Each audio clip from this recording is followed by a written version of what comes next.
Oh look, we got lots of comments. Lots of people have arrived. Hello, lovely people. So I should just make a little bit of an introduction. Dave Dobbs here. It's the what is the date today?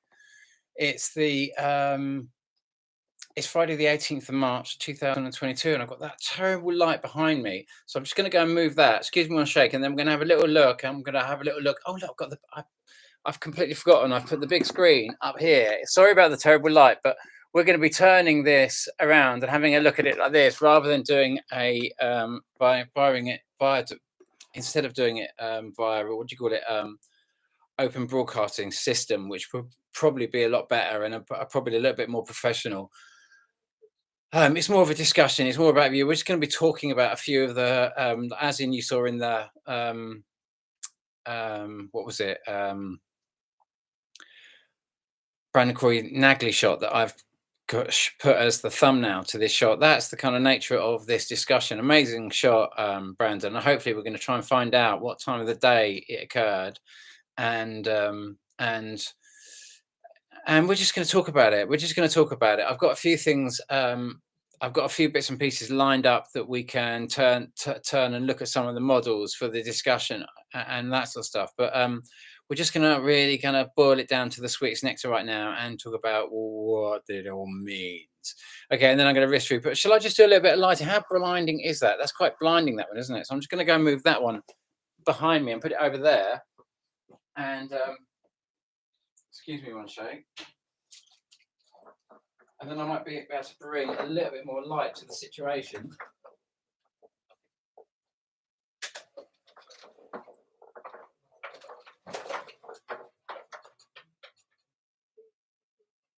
Oh, if I can do it. Might be too complicated. Fairy lights in the way, but that looks like the lamp I am looking for. So excuse me while I just shift that over. Terribly unprofessional, David.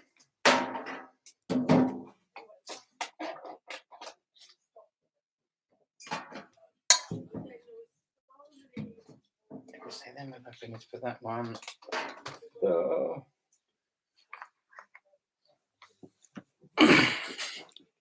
Does that help a little bit, or is that one up behind me doing even worse? If I got rid of that one.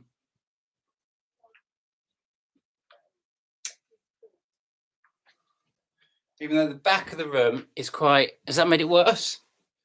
I can't decide whether that's made this worse. That's made it worse, isn't it? Apology, guys.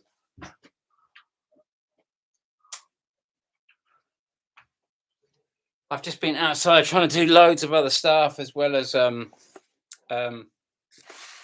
so shall we well, let me just keep this discussion open to I've got a glass of wine here that a friend just passed me out, and apparently he's a real wine connoisseur, and it all goes over my head. So can I just take this moment, because I don't drink a lot, to be honest with you, and I do drink with my girlfriend, and you know, might be doing the bar this year at Glastonbury, so I will definitely be drinking if I'm doing the bar at Glastonbury. I want to toast you guys first of all, and I really mean all of you out there. And before I read off your names, I can't see them off this screen. I have to look over up there to read the screen. So when I'm looking up there trying to read it, but to all of you out there, to all you lovely people out there,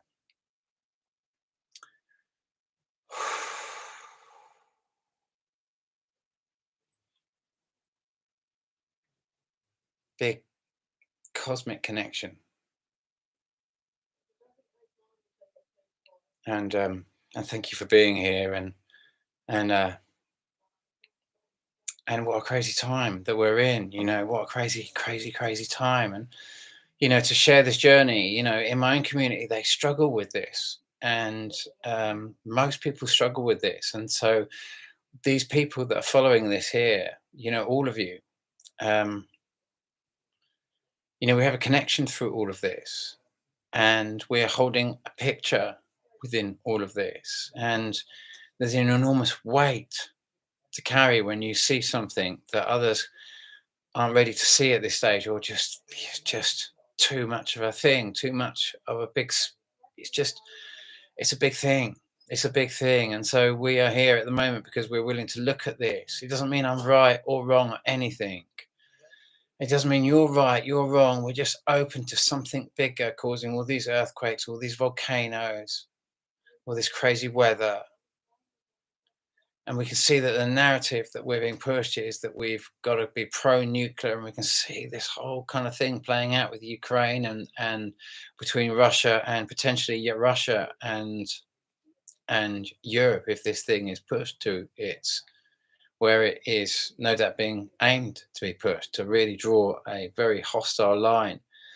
And this realization that we might be able to change all of that. Everything I've been doing for this past period of time beyond Planet X is, as I read excerpts from the book in the last video, has been to try and raise the vibration so that we might see the chains that really bind us and see a much bigger perspective to this big story. And that's why I wrote Laughing Gas. That's why I wrote my book, Laughing Gas, was to kind of go on that mega, mega story. So, okay, so that's going to be the nature of this discussion, and we're going to be talking about the flybys that Brandon Corey Nagley has put up, and we're going to be talking about the flyby that Ari 55 has put up, and of course there's many images, and I don't want to give these guys all the credit in any way, shape, or form, other than to say that Brandon Corey Nagley's a bit like me. I wouldn't say he's the biggest and best sky watcher in the world, but he's the best, one of the best. In at the moment, he's one of the best gatherers of finding the shots, because we come in at different times, and he's been finding some amazing shots, and we're all driven by our different ways. Some of you are not Christians. I don't come to this from a Christian perspective, even though I was brought up from a Christian perspective, and even though I might have various stages, like my mother might have Jesus on my altar, and I might have a cross on my altar, but I also might have Buddha, and I might have Shiva, and I might have white cloud, and I might have my spirit mother, and I might have what I call John, another being that my father and my mother channeled. I might have Sister Anna. I might have Mother Teresa. I kissed Mother Teresa's hand once. She snatched it away, but I kissed it. And I was in great admiration of her, because there was a person for me that kind of outside of all the whatever you might think of Mother Teresa. She was she was in utter service. She was in utter service. She lived that utter service, and it was such an honor to trek off and go and find her. And she took me to the or not she took me, but I went to go and work in the leper. Well, it didn't work, but I went to go down to the leprosy colonies, and I so wanted to see them, because I've been told I've been a leper many times, and I'd always wanted to go, and it was the most incredible experience, the most incredible, most beautiful. They'd done, they'd been given a little bit of land outside of Calcutta, next to a river, next to a railway line, next to a main road, next to power cables, next to a sewage canal, it was all running along this massive tract of land, and their quarters that was in this narrow bit between all of this, and they turn it into paradise with ducks and swans. It was very narrow just between, but the most beautiful. And I saw one guy that could only pump his water with it, pump the water with his head, and it looked almost like odd, and it did look odd and incredible, and yet he radiated this smile at me, to me, that I cried with joy, just because because he was so full of joy. It's just so insane, isn't it? What happiness is. I met so many rich Americans working in at Mother House and around Mother House that had big estates, if you like, wealth, and this was their way of dealing with it, was working for Mother Teresa in Calcutta. It's anyway, so okay, over to you guys. Before we get any further in the astronomics of the astronomics, let's go over to you, and let's go. And this is all about you guys, really, and who have we got here. So we're just going to say hello to some of the lovely people we've got here, and And you can obviously see the comments I've got here, but I'm just going to run through, and we're just going to say a little bit about hello, and then we're going to see who's here.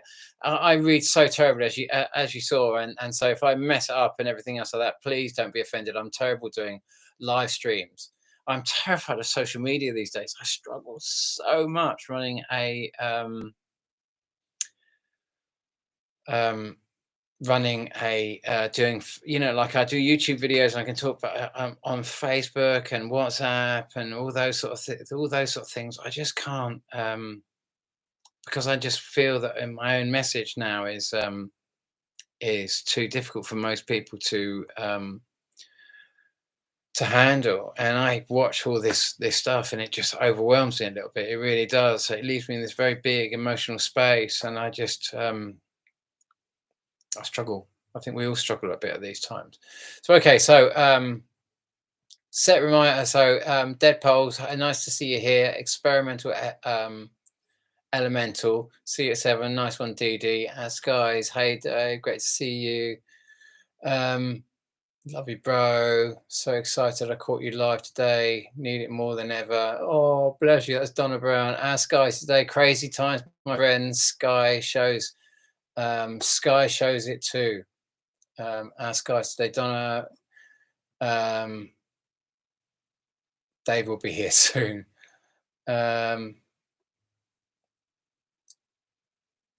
Quakes in diverse places, earthquakes in diverse places. Well, I saw there's where were the Brandenburg and Naglipa? So there was quakes off the coast of Fukushima. Like we're kind of expecting. I mean, all I can do is like chart this. I can't say exactly it's going to turn up on the 27th, 26th, 27th of February. But I will say that I don't know if you saw what I put in the description, but as soon as the earthquake occurred, I'm thinking, because the earthquake occurred on the full moon in what do you call it, in Japan.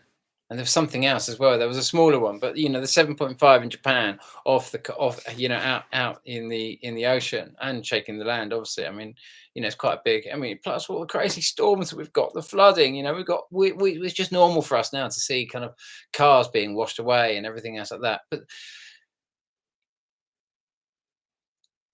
as soon as it occurred on the full moon, the first quarter moon, which is, the first quarter moon, which is obviously going to be a week after the new moon. And the first quarter moon in 2011 was when Fukushima didn't go bang on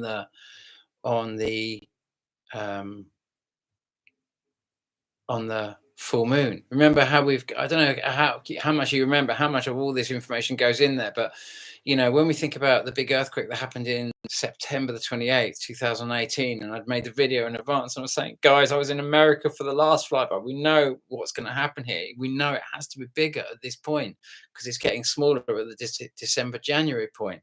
We'd had the big flyby in well, I mean, I was assuming, I don't, none of this I know. And obviously we're just kind of trying to, it's a breadcrumb trail. And so never think I'm right or wrong. I'm just desperately trying to find ways of bringing all of these different sightings together and to bring some logic. And we're not going to really show the overlays of the big model, right in this video, if you don't mind. We're just going to have a little bit of discussion. There's going to be more of you, and I'm going to be going through your comments. And we're going to slowly go through it. But I really want to give you all a bit of a space to kind of say what you want to say. And some of you could probably make quite a few comments, and I'm going to probably repeat that. But we're going to try and go through and bring it into discussion, and hopefully we're going to get through it. And it's going to be what it is. And I'm going to bounce off your different ideas. I'm just going to vent my kind of like what I'm feeling about this. But immediately I saw that the kind of like that. Like as I said, the 28th of September 2018, it occurred on either the full or the new. Carlos Ferrada's model, it was either the full or the new. the big 2004 Boxing Day tsunami and earthquake occurred on the full moon. Now, these are all one specific flyby, and I've often wondered why they all occurred on the full moon, but why, when we see the Sichuan earthquake, why many of the earthquakes around the June, July, August period seem to occur on the neap moon. So as we got to this point, I'm thinking, well, these objects are very near the ecliptic. They're coming in as we get to the full moon. I'd imagine they're going to be big, but then I look at the kind of like what happened in 2011, and I'm always wondering why it happened on the neap moon. Why in 2010, the 26th of February 2010, and then 27th of February 2010, the Icelandic volcano goes bang, shuts down European air travel, and then the next day, the complete other side of the globe. And I'm thinking this thing has gone north to south. That is a reasonably logical assumption, and I still have a mind of that, except that it happened almost right on a day or two away from the neap moon when we're getting, it's like it was actually, for a long time, there's no conclusive way to look at this, but there are distinct patterns in that it's as if when the moon is aligned, we to really understand this, we have to kind of understand, we have to think, and without using diagrams. So we're just going to try and take a bit of an overview. But picture when you're having a high tide. To have a high tide, we understand that to have a high tide,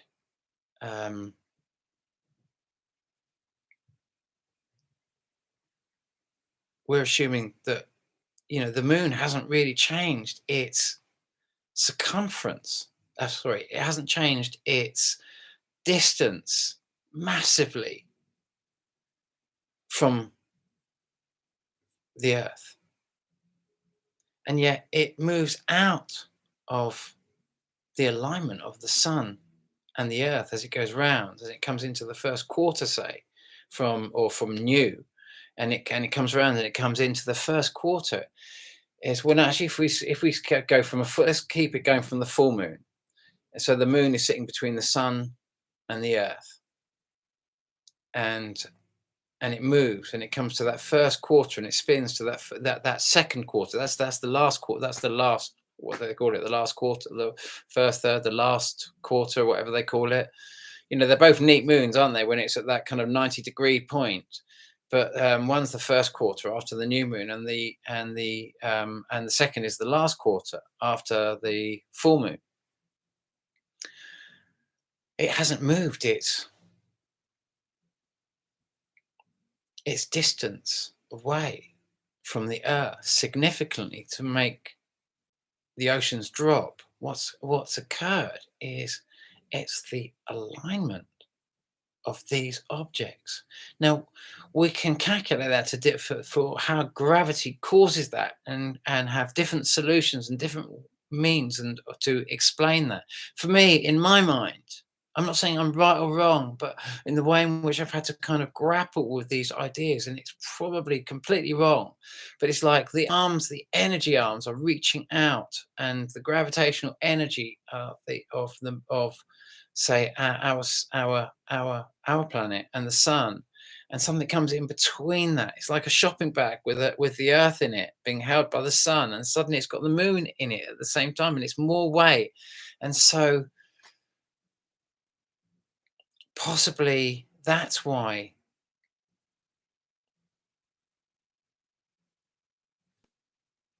is it the gravity dropping on Earth and its connection with the sun, or is it an increased amount of gravity coming from the moon that's pulling the oceans towards it? But if it was an increased amount of gravity coming from the moon, then why, when the moon moves away from the alignment of the sun, does it drop back down? Because if it was an increased magnetism or gravity from the moon itself, that would in theory be consistent. Where's this energy coming from? Because as soon as the moon goes to the other side um, or should I say, you're getting a tide on both sides of the Earth at the same time. So you're getting the high tide, which is between the Earth and the moon, where the moon is pulling the oceans towards it. But the other side of the planet is also experiencing, directly on the opposite side of the planet, is also experiencing a high tide. Not as high as the moon side, but still a high tide. And that is because the moon is not going just around Earth, they're going like that. And so the centrifugal force of the Earth on the far side is getting thrown. So we already have this complex understanding of the basic gravitational principles when we're just looking at the fundamentals of how these energies are moving in just our moon and our planet and its effect with the sun. So what happens when something comes over the top of our planet, as in what Brandon Corey Nagley is showing you in that shot from Spain? I'm saying you're going to see the twins. I'm da da da da da, and I'm showing you. I'm giving you the exact timings. We've done it so many times. We've done it so many times, and is it that when the moon comes, I don't know. Like I said, I really don't know. But when the moon, the earth, and the sun all align, it's like even when there's something above us, they seem to keep this alignment. But the proximity of this thing causes a magnification or an amplification of its energy, as in a pulse, like a pulse, as all these vroom, and they come into line, and it drops back down, and it causes an excitement that seems to be, in this case and in 2004 and on the 28th of September 2018, when I said, guys, you cannot tell me. But what was interesting was in around about October, November, I can't remember the exact date, but you remember we had it flooded in Venice. And Venice went, those parts that flood on a king tide, but it was on the neap moon. Now that was not it's become such a convoluted thing to describe because, even with my model, because my model's been updated a little bit here and there, and because it doesn't show inclinations, because with everything I bring into it, it's just such a massive thing. And even that was just to try and work out the basic gearing and put this kind of concept into a kind of into a motion to kind of give myself a picture and to give everyone a picture, but also help me to kind of formulate that as an idea and actually put that to try and show what 1800 years of movement would be like if we took the tiny picture that we were seeing in aspects of the whole model that we've seen and taking into account, I'm not going to show it on the model now, but I've talked about it so many times, that kind of shot that Alex Luhan posted on the 1st of September 2019, where we clearly see the whole tail of the object. The sun is there and we see the whole tail of it going. We'd seen it coming in. We'd seen it on the 3rd of July 2019. Epic shot of it, again caught by Alex Luhan. It was an amazing shot of it. I was kind of saying, look out for it. And then you see it going around and we get this shot and it's just caught on a webcam de Mexico shot. Many of you know that shot over and over and over again. I play it because it's become so pivotal. It gave us all permission to begin to say this thing that we've seen coming in, that we're assuming is going around the sun because we get other shots on the other side of the sun, has absolutely no interest in going around our sun. It's looking like it's coming in and it's going around something else that's got a much bigger hold on it. It gave us a valid we were all cool. All of us were questioning, going, we couldn't make any of this work. None of us could make these 3,600-year models and all the rest of it. None of us have been able to make this work with a heliocentric model.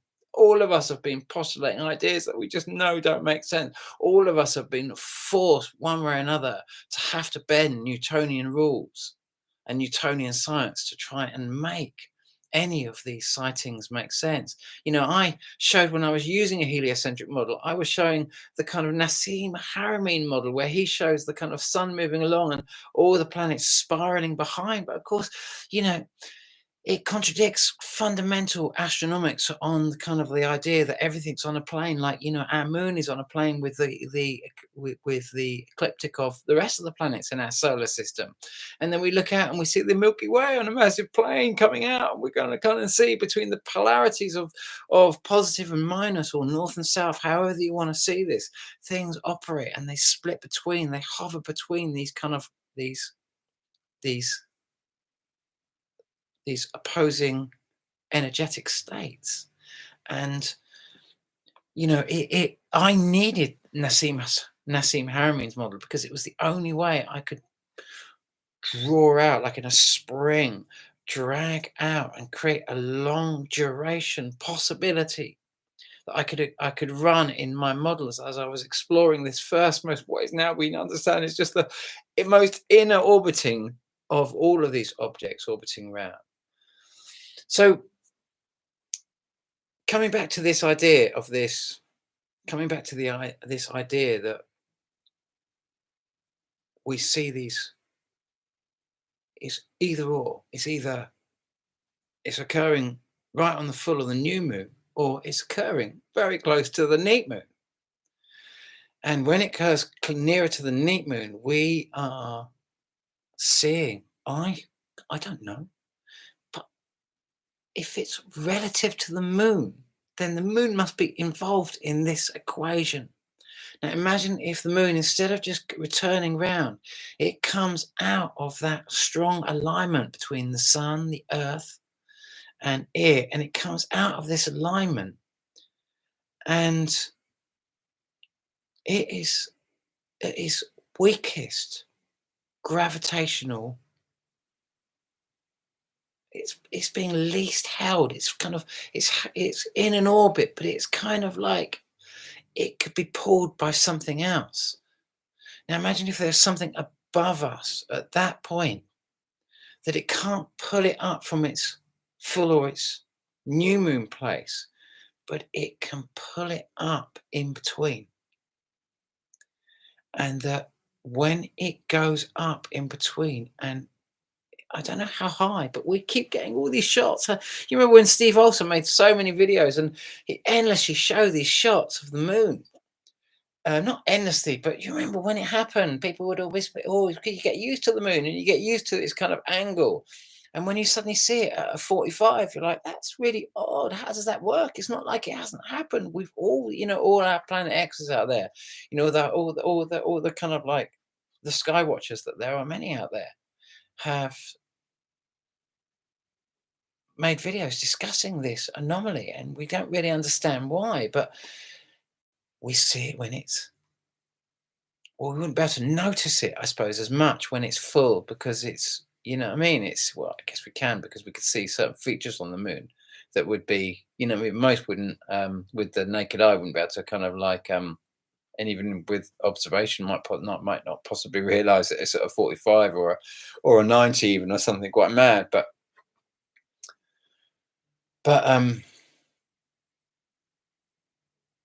it's, I don't know what's going to happen. Fukushima happened on the first quarter. And so, 2 weeks ago, as in, a week ago, a week before this, I was kind of looking at the first quarter moon when we were coming up to it, thinking, oh my God, is it going to be major? Is it going to be major? But of course, we hadn't really, we'd seen kind of Area 55 shot, which is kind of like the thumbnail in I think, my penultimate video.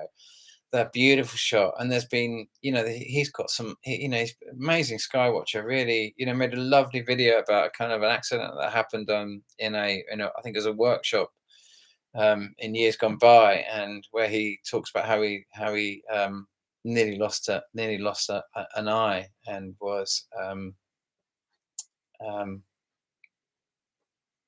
was really forced to kind of like to turn to the kind of like that, really forced to put his hands together and call in some higher help. And I like little stories like that because it's good to remind us that we're all human beings that are dealing with this, and we all have these higher aspirations and these high kind of beings that are incarnating in this. But we're the humans that are having to deal with this. So we're the beings down here, the physical beings that are having to kind of work with our kind of like highest aspirations and that sort of stuff. And so this is to your highest aspirations and to your souls and that sort of stuff. But this is also to you, your humanity, the ones that actually, the beings, the living, breathing beings that are investing in the connecting to the highest aspirations that are being brought into the earth plane right now. And so this goes out to you and to the choices you're making and the brave choices that you're making at this time. And anyway, so that's kind of this kind of idea of that. Are we going to see something in when would it be? Would it be around about I can tell you exactly. Excuse me, not sharing a screen with you here. Normally I do, but I can tell you by the date actually. It's day, so it's 18th, but this calendar says the full is on the 17th. But yeah, so the last quarter is going to be on the 24th. Now I don't know what's going to happen. I really don't know what's going to happen. And when you look at the thumbnail for this shot, this video, that Brandon Corey Nagley, like I say, posted earlier, we don't know whether that's a morning shot or an evening shot, and maybe that's gonna transpire in the. I did leave a comment on his video. Let me just come back to it and just see if he's actually answered the. Not that I expect anyone, because I'm so terrible with comments and stuff like that, and I'm so sorry. I struggle so much to do videos at the moment. I find it so so difficult. I don't know why. Let me just refresh that and see whether or not there was an answer to. But it's different times in America, and maybe it's just not known. View reply from Brandon Corey Nagley. Look at that. Thank you for all your hard work, Dave. Yes, I remember one of your first videos long back on Fukushima when that occurred. Now again, rides about to get much bumpier too and fast. Much love and respect. I know this video would interest. I know this video will interest you, especially with Fukushima in the title. Excuse me reading so badly, guys. I really do, especially when I've had a dream even worse. I should read off the big screen. I think I'm more struggling to read small text. So he bless you, Brandon. I mean, maybe we just don't know the time of that shot that's in the thumbnail of this video. I look at it, and where I see that, I'm assuming, I'm calculating, I'm guessing that it's in the morning. Because we've been watching it coming in, and it's coming in directly from the night sky.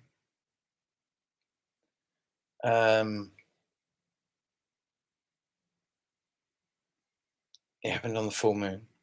The earthquakes happened on the full moon with the sightings of it, and obviously we don't know if these sightings can get bigger, but it looks like it's heading towards the sun. And so if it's heading down towards the sun, do you remember the shot in on. I won't put it up, but when I showed the shots on on around about the 20th of July when my mum passed, and we were all looking at Comet Neowise, and we could see it coming straight down towards heading towards the sunrise in the morning, and heading towards the daylight sky. Remember, most of these shots that we're showing you occur in daylight hours. Very rarely do we get shots in the night sky. They're very, very rare. They're very rare in comparison to the amount of shots. We're getting 5 flybys coming in and 5 flybys going out almost every year. And we have been since certainly 2004. There's 10 flybys a year. We don't see most of them and don't make most sense of them because they're not always so close to us. And because this system hasn't been on the same ecliptic plane, even though they plunge into close to our sun, they kind of plunge through not close. It's only when they're coming in on the ecliptic, they're actually coming in, that they come close to the planets that are orbiting around the sun. But most of them are just coming from up to down, and so when they come in between us, they're causing various different reactions. But this is an unknown, and this is much bigger, and the moon is going to, if this is on the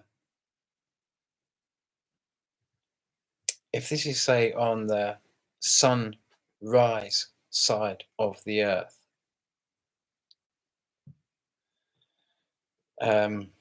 that's also where the last quarter moon is occurring.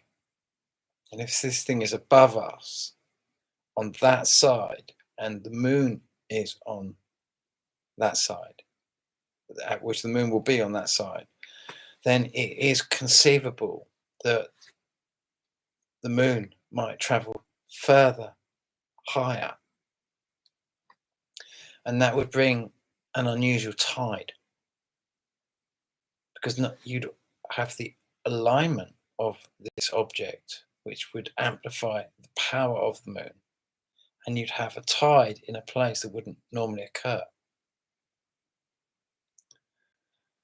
As we saw with what happened in, I can't remember the exact date in it, but you remember we had it on the neap moon. We had the Venice, parts of Venice experiencing a king tide on a neap moon, just swept under the carpet, along with the massive earthquake. There's a massive earthquake in Alaska around about the same time. It's just like, whoa, this is interesting, because you can imagine that the whole shape of the planet is going to change slightly, because you're talking about a massive displacement of oceans, which are all sitting on plates that are divided by these tectonic plate boundaries, and so if it's pulling on the oceans, then sure as hell it's pulling on the magma, and the whole gravitational force of this. This is the the next quarter moon is, it's got to be considered. When we think that we saw a nuclear power station go bang on a quarter moon, when this thing was not as close as it is now.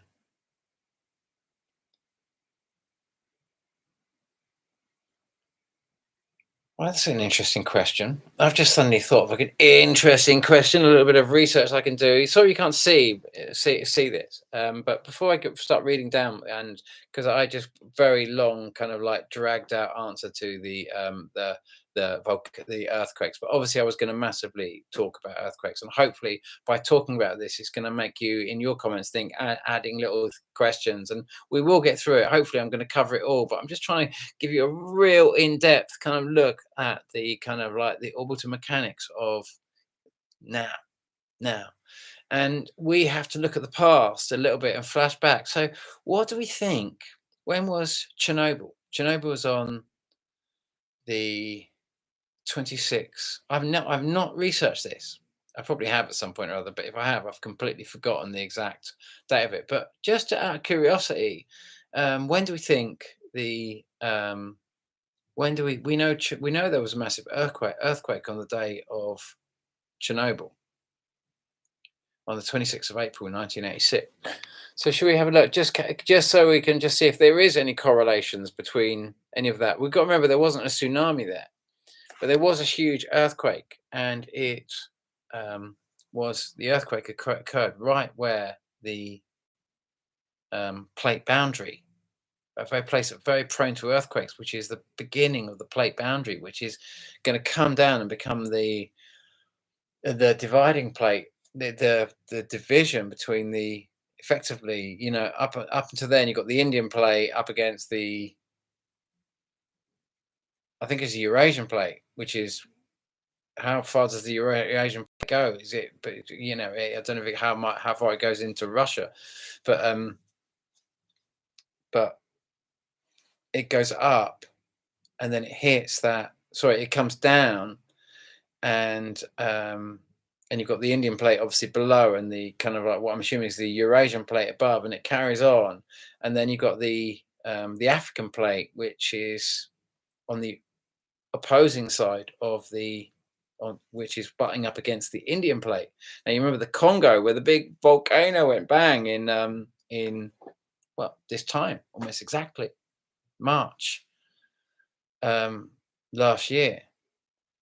I think it was March last year, and the magma chamber filled, and then the walls collapsed. And ironically, Etna did exactly the same thing. I can't remember the exact date, but Etna you remember when we were looking at the marvel of kind of like Iceland, and of course Iceland is where the American plate hits the Eurasian plate. And so this big earthquake that occurred on the 26th of April. So 26th of let's go up to, I'm just going to put this in moon calendar. What did we say? 2019, sorry. 1986. When was it? It was April.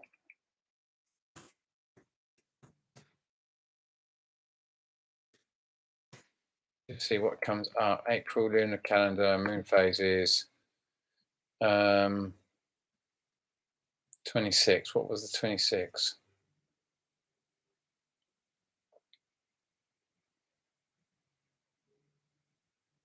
Interesting. It's 2 days after the full moon. It was a very full moon because it was a lunar eclipse. So I would expect it to. Well, we just don't know. You know what I mean? But we're just looking to see if there are any kind of like any correlations there. But very near to the full moon. So just playing with some ideas, because we've also seen the red dust, and I'm going to talk about that in a little bit, because we understand, we don't know, but the biggest flyby that we can kind of really calculate through all this is that it's not kind of like during the Second World War, and it's not in Galileo's time, it's not in Isaac Newton's time, it's back in 262, as you can just map this all out. And when you see the big cycles, I found 262 by building this model, literally by building this model. And I had to research that day. And when I researched that date specifically, I found that it had been 3 days of darkness and earthquakes all across Asia, all across Europe, all across Africa. And it had been the downfall of the Roman Empire that had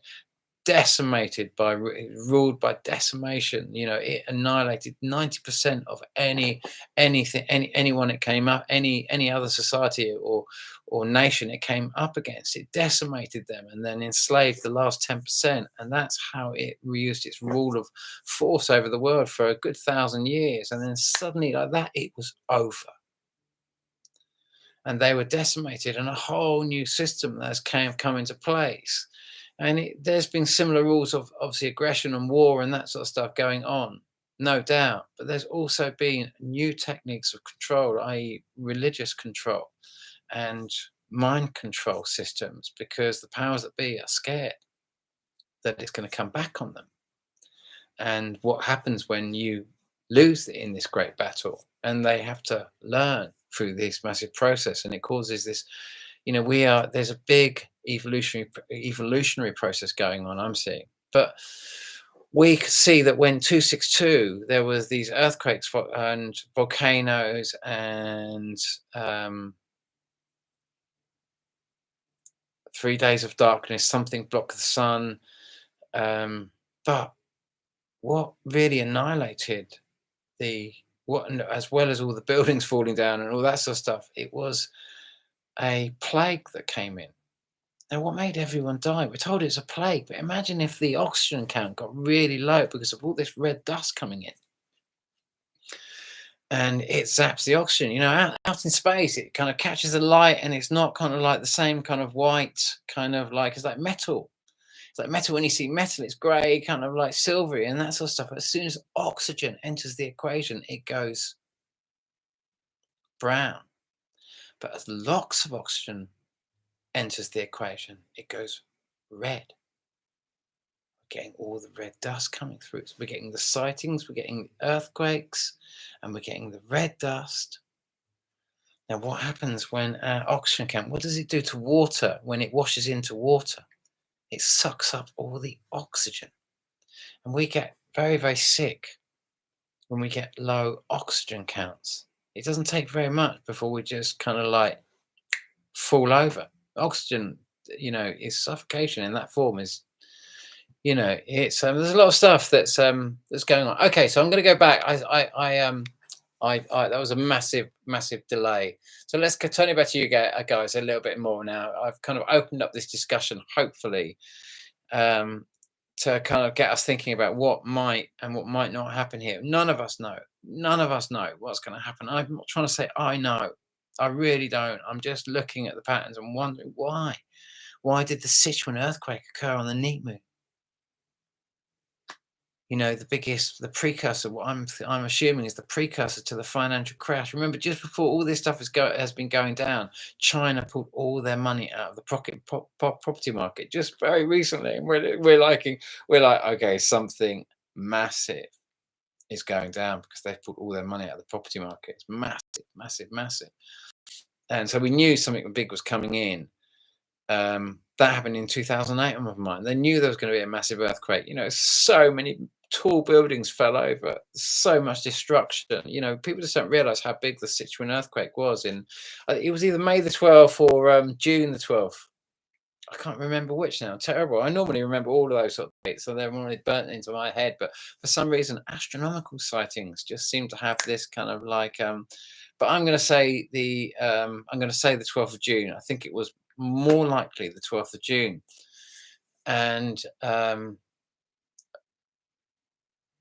but it also could have been May. Interesting. I had a lovely message from a lovely lady in I don't know why her name's just suddenly disappeared off my head. Anyway, a lovely lady writes to me from Australia that's an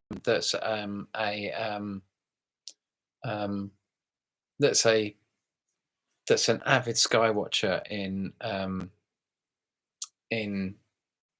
Australia, and she sent me a very interesting message, and she talked about how she's of a mind something bigger could be occurring around about May. Now I see this thing, and I knew it was going to be in the northern hemisphere. I knew it was going to be above us, coming in above us, and I'm expecting a bigger effect. And I am expecting a bigger effect on this. I was expecting a bigger effect, if I'm honest, on the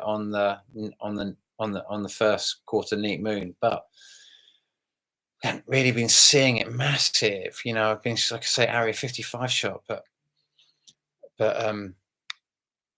she was saying May, and remember May the 4th, 2018, when Kilauea went bang, and that's when it really started.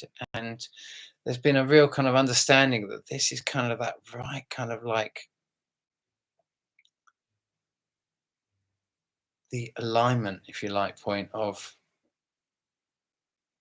our sun, the Earth, and the big object, all of these twin tail objects are actually orbiting these. That's sort of a mind of where the kind of point of their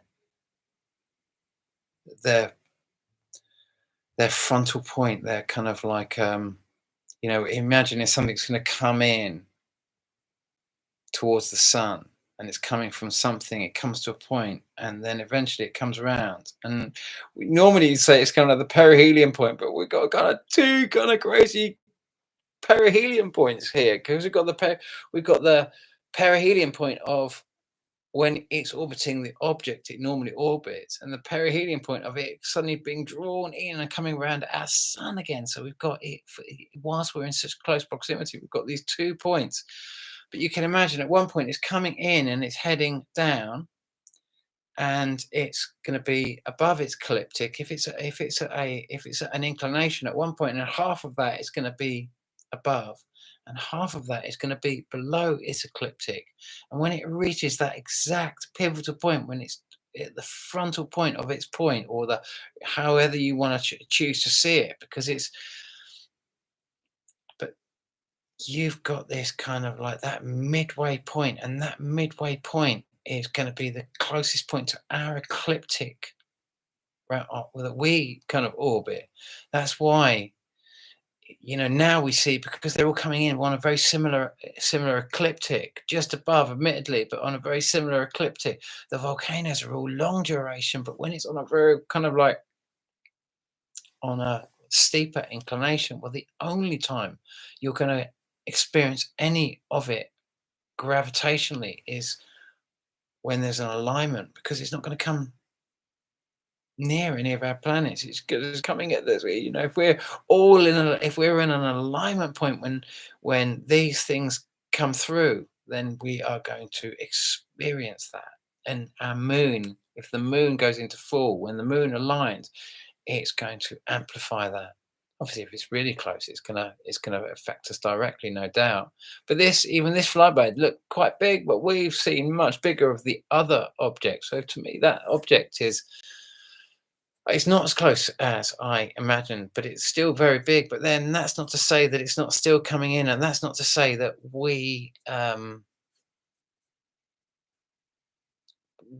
it's still just too early to say, what's going to happen. It really is. But anyway, let's see what you guys have got to say about this. Sorry, I'm waffling on, and I'm earthquakes in diverse places. So we covered that.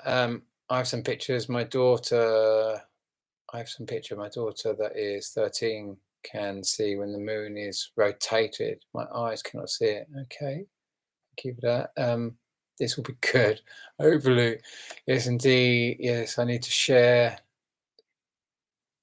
Going on. I don't know if you can see where I'm going. I haven't long. Yeah, I've just kind of got into the comments here, and I'm just coming down to what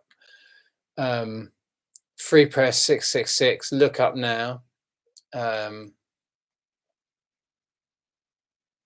It's outside now, so that's interesting.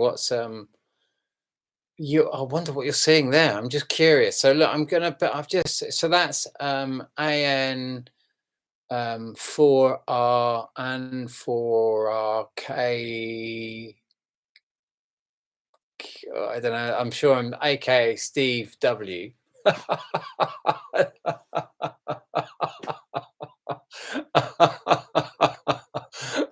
I know it's outside now. So look, I'm going to go to the comments. Have you got that? And free press 666. I'm going to bounce down to the bottom and see if you've got anything to say to add to that, like what you're talking about is outside now.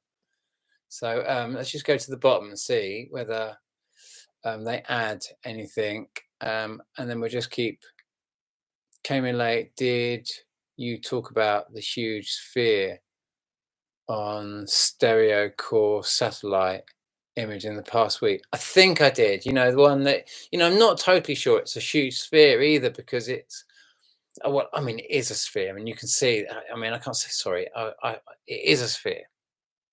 It was a sphere, without a doubt. Apologies, I'm not trying to say it wasn't a sphere. As in, didn't look to me like a celestial object sitting there.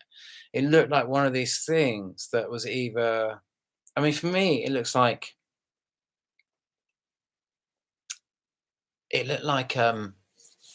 because we've seen this a few times. It's like something that goes into the sun, draws energy like a vortex, and then shoots back out again. And so I was kind of more assuming that either that was something coming from the sun, except that we have seen them come in and going out. But that just seemed to be coming either from behind the sun and coming out, or it's like a big force field created around something, so it can go in towards the sun, get energy, and go out. But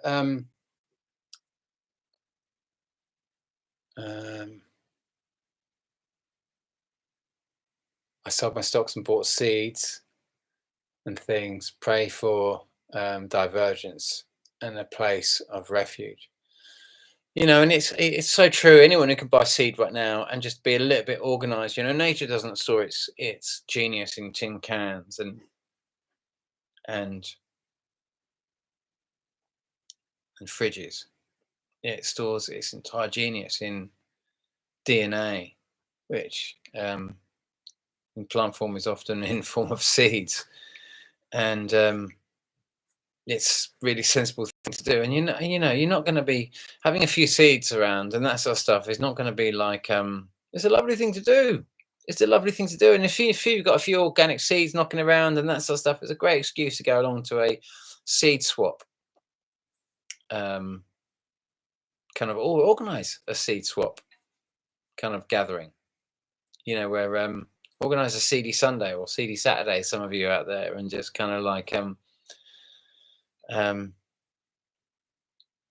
do a little seed swap, and it's just a lovely community thing to do. So some of you might want to kind of think about that as well. Now you've got some seed, maybe you should do that and think about opening up a gathering. And now what I'm going to do is just see if that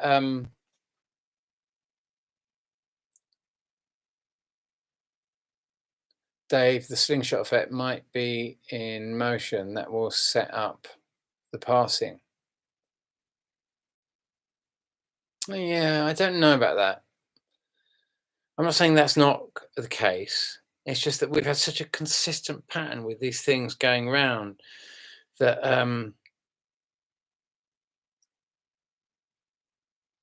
are you talking about the celestial object that it looks like something came in and going really fast and shooting out the other side and traveling so fast that could have been its point of absolute closest, kind of most rapid, kind of like where its speed increases to its highest point.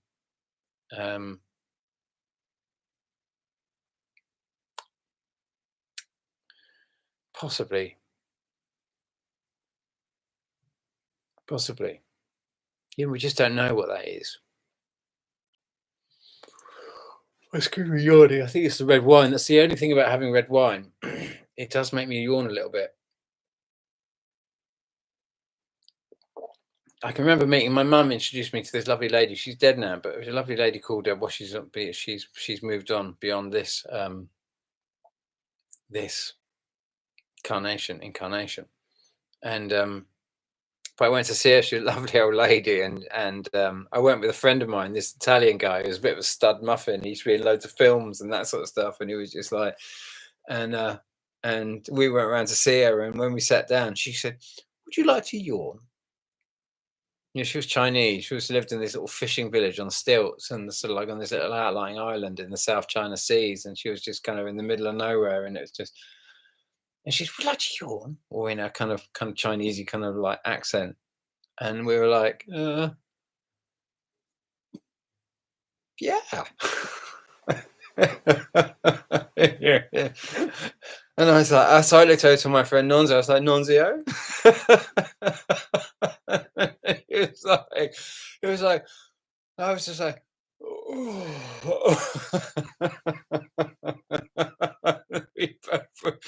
she encouraged, it's so good to yawn, it's so good to yawn, it's very good to yawn. We were sitting there just trying to get into this kind of, anyway. But do apologise if I yawn, but it is a healthy process, and if it makes you start yawning, don't fight it. You know, it's a very relaxing thing to do, and all need to de-stress at the moment. And yawning, letting it all go. So don't be offended if I yawn a little bit. It's not you. It's an asteroid landed in the ocean near Greenland with 2-hour warning. No one. Has that just happened? Um, has that just happened? One bottle is not enough. And I'm a bit the same. That's Area 55. Very good to see you, fine sir. Oh, yeah, yeah, I can slaughter spirits, which is why I got to stay away from them because I was just like one bottle, 5 minutes. But red wine, I'd be asleep before I even got through the kind of the first glass. So I just have to have little tiny bits. But it's a really my friend here is a bit of a connoisseur. He gets it all kind of sent over, and he gets really cheap bottles. He buys them in kind of like with clubs and that sort of stuff. I can't say cheap, you know, it still costs them like 10, 15 quid a bottle, but he buys cases of them. But he's kind of forced, you know, because all the P&O ferries has just gone down, or they're on strike or something like that, and basically all the stuff coming in and going out, and all the embargoes and all the kind of like the holding up. You know, there's basically a lot of the good wines aren't kind of arriving in this country at the moment. Well, so we're told. Anyway, so me too. um, Asteroid happened a few days ago. Okay. One missed us the day before, and the next day one hit in the ocean. Okay. Well, this is interesting, isn't it? Because now this thing is, even though this thing is actually moving relative to us slower, but it has so as we go round our sun one time, it will go around 11/12 of a full cycle round full for a one 11/12 of a full cycle. And when we do, so it travels, it doesn't move slower, but it completes a full rotation in a little bit less, one month short of a full year. And so when we see it, we're actually moving faster than it. But when it crosses our path, obviously it's traveling at enormous speed because we're traveling at 67,000 miles an hour. And not let's say it's crossing exactly because it's coming in above us, but because its overall circumference is bigger because it's orbiting coming into our sun, plus it's orbiting wherever it's orbiting. It's a bigger circumference, but it takes, like I say, 1 month less than a full year to do one full rotation. But because at this point it crosses or comes above our path, it's traveling. This point, it's going to appear to be traveling. I'm imagining faster, and the fact that we don't know we don't know. That's a still image of that shot, but um, you know what to expect. You know really what to expect. Let's just come back over here. Resident alien, Russia is a distraction. Well, I don't think it is a massive distraction at all because I published a book in 2000, and as I talked about in my last video, saying that this is what it's all going to be about, and this war is all about starting a massive war in Europe and feeding Europe into a massive war against Russia to create the negativity they need to fulfill their agenda.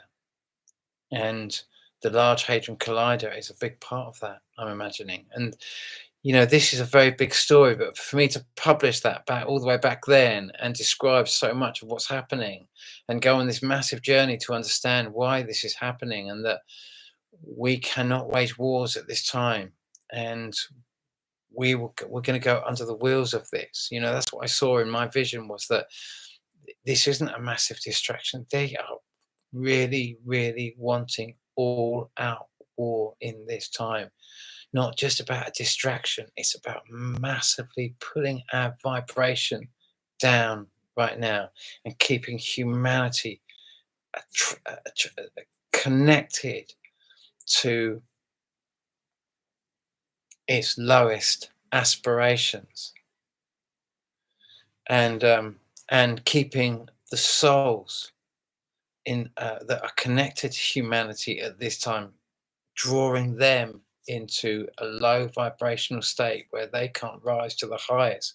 Because at the moment, when we go past this stuff with this whole thing, my message in all this, and I know it's a difficult thing to get your head around, is that we can connect to a higher space, and not only connect to a higher space, we can actually go to a higher space. We can, if you like, have a whole new soul residential address in this. A doorway opens. It doesn't mean that you don't come to Earth again. It just means you come to Earth from the fifth dimension, from a higher dimensional perspective.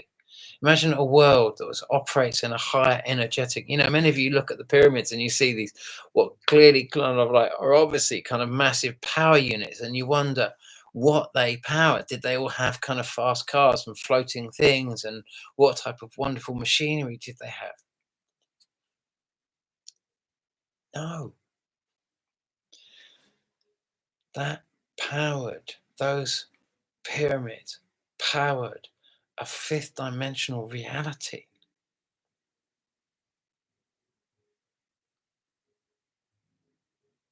That worked on a higher energetic level.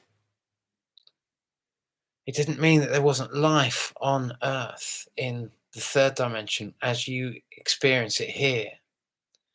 It's that they powered a higher dimension that also exists on Earth, that Earth fed directly into too. It was and their powered system, it's an energetic system created that operates on a higher frequency. It's not the same as matter. It's not confined to the karmic rules of cause and effect in terms of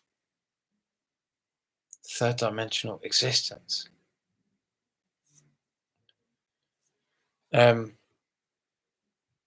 Okay, so excuse me, just Earthly Patriot, yes, look at that, we've got an all-star cast now. Oh my goodness me. Richard Thomas, Stephen Ben runs his channel, is Israeli News Live. I checked that 2 years ago now, put a video out called What They Will Not Tell You.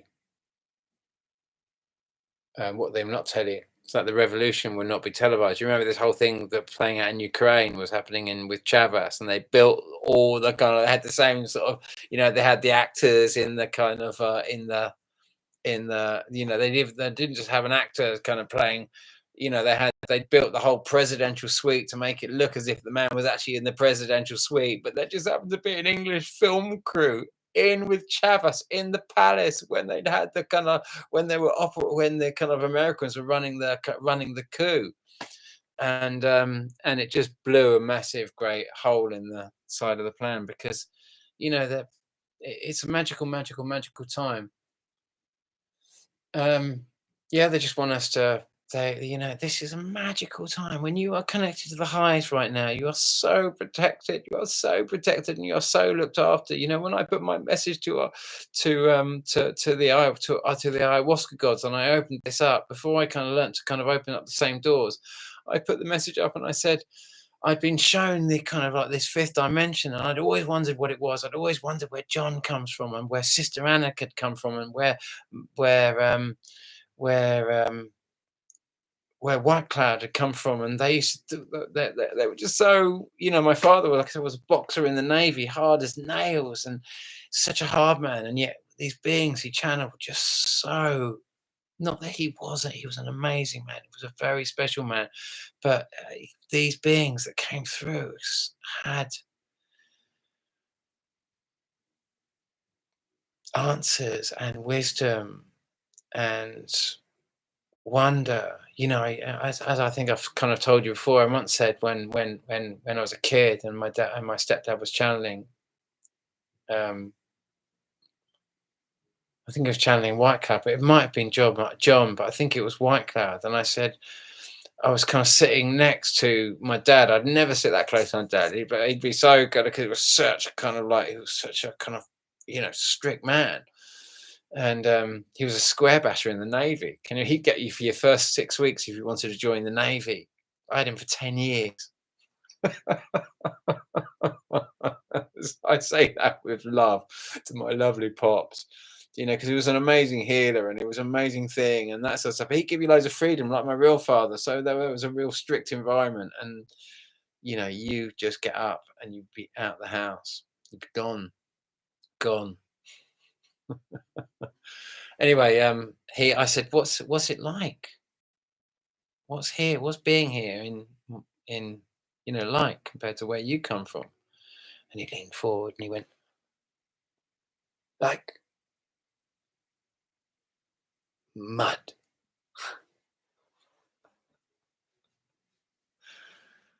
And but anyway, when I came out of that space, and I sort of came back, and I was kind of like, I've been lying next to this massive spider, and I wasn't scared at all, because I just figured if I was going to get it, I was going to get it in the Amazon. You know what I mean? But it was just a huge spider, and I kind of realized kicking the spider out of a temple, not a good idea.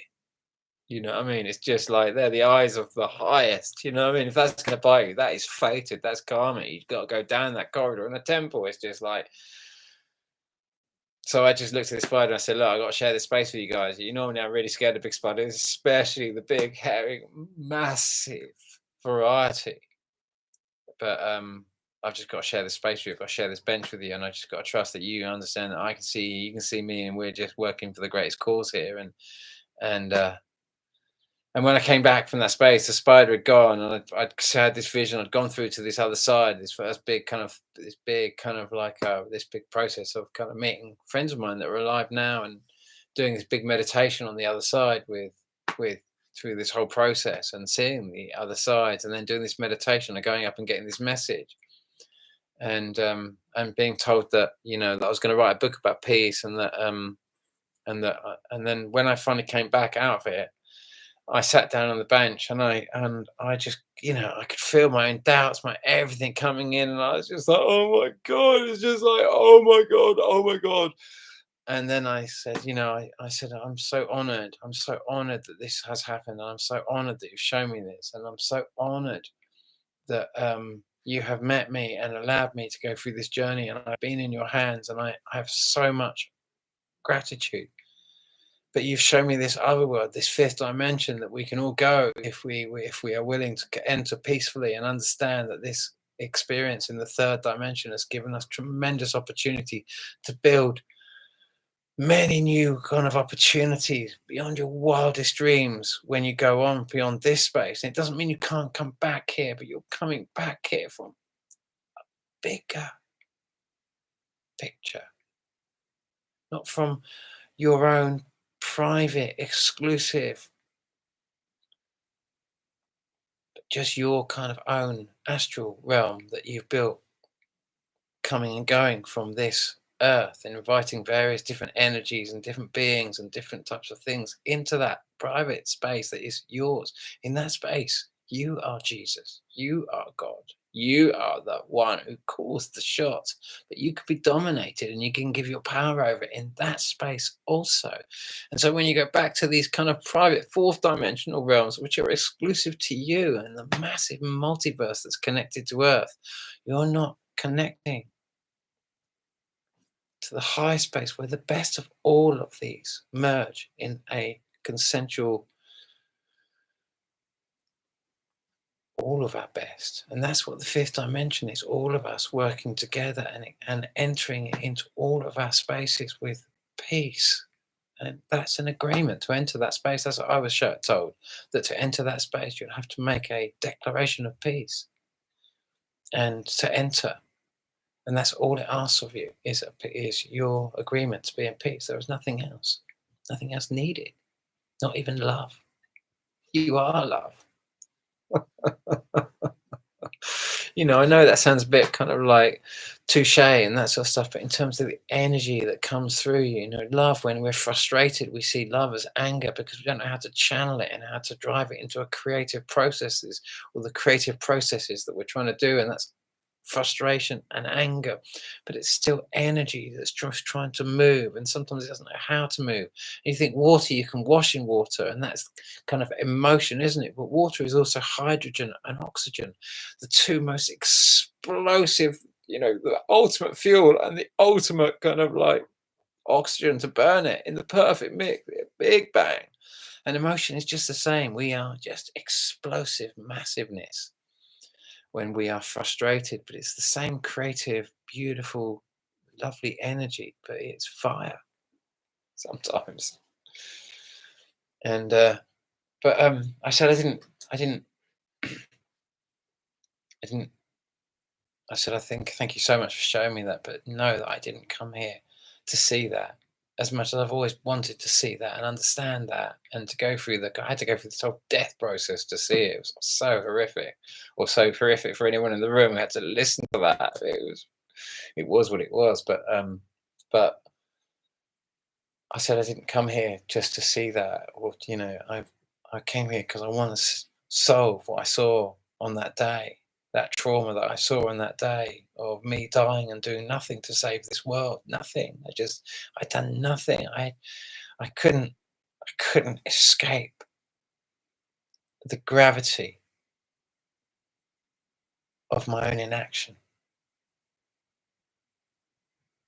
of my own apathy, of my own doubt, of my not doing anything to try and save this planet,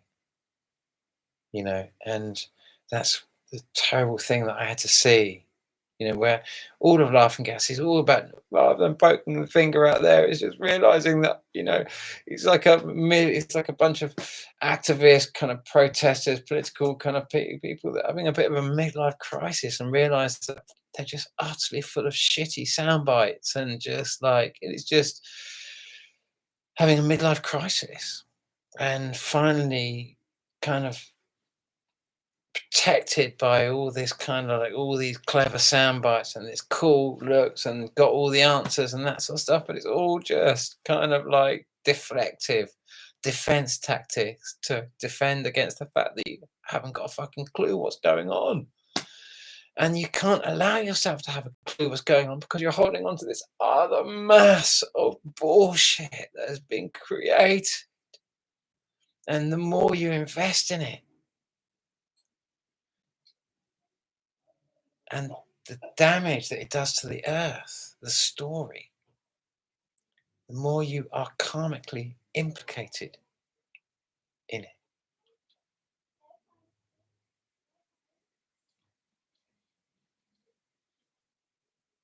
I can hear someone's voice. I might just have to go and see who that is. I'm not going anywhere. I'm just going to go and peep just in case I can hear I can hear a child's voice, I'm sure.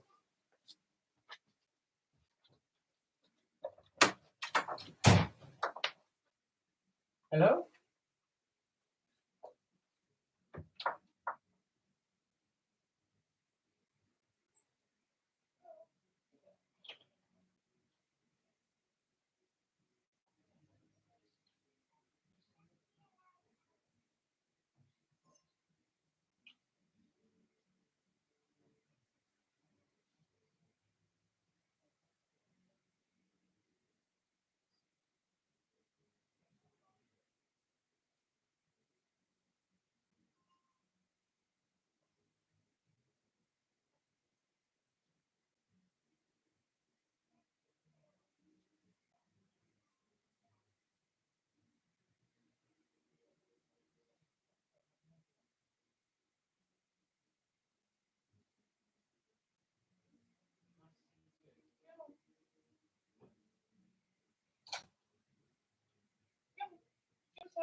Oh, so sorry about that. It was a friend coming round, and she suddenly she realised that she could hear me talking and realised there was something else going on.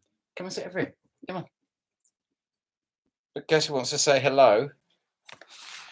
Who's this? Little Shanty. Say hello. Oh, look, who's that? Who's that? Who's that girl? Say hello. Who's that? Who's that? Oh.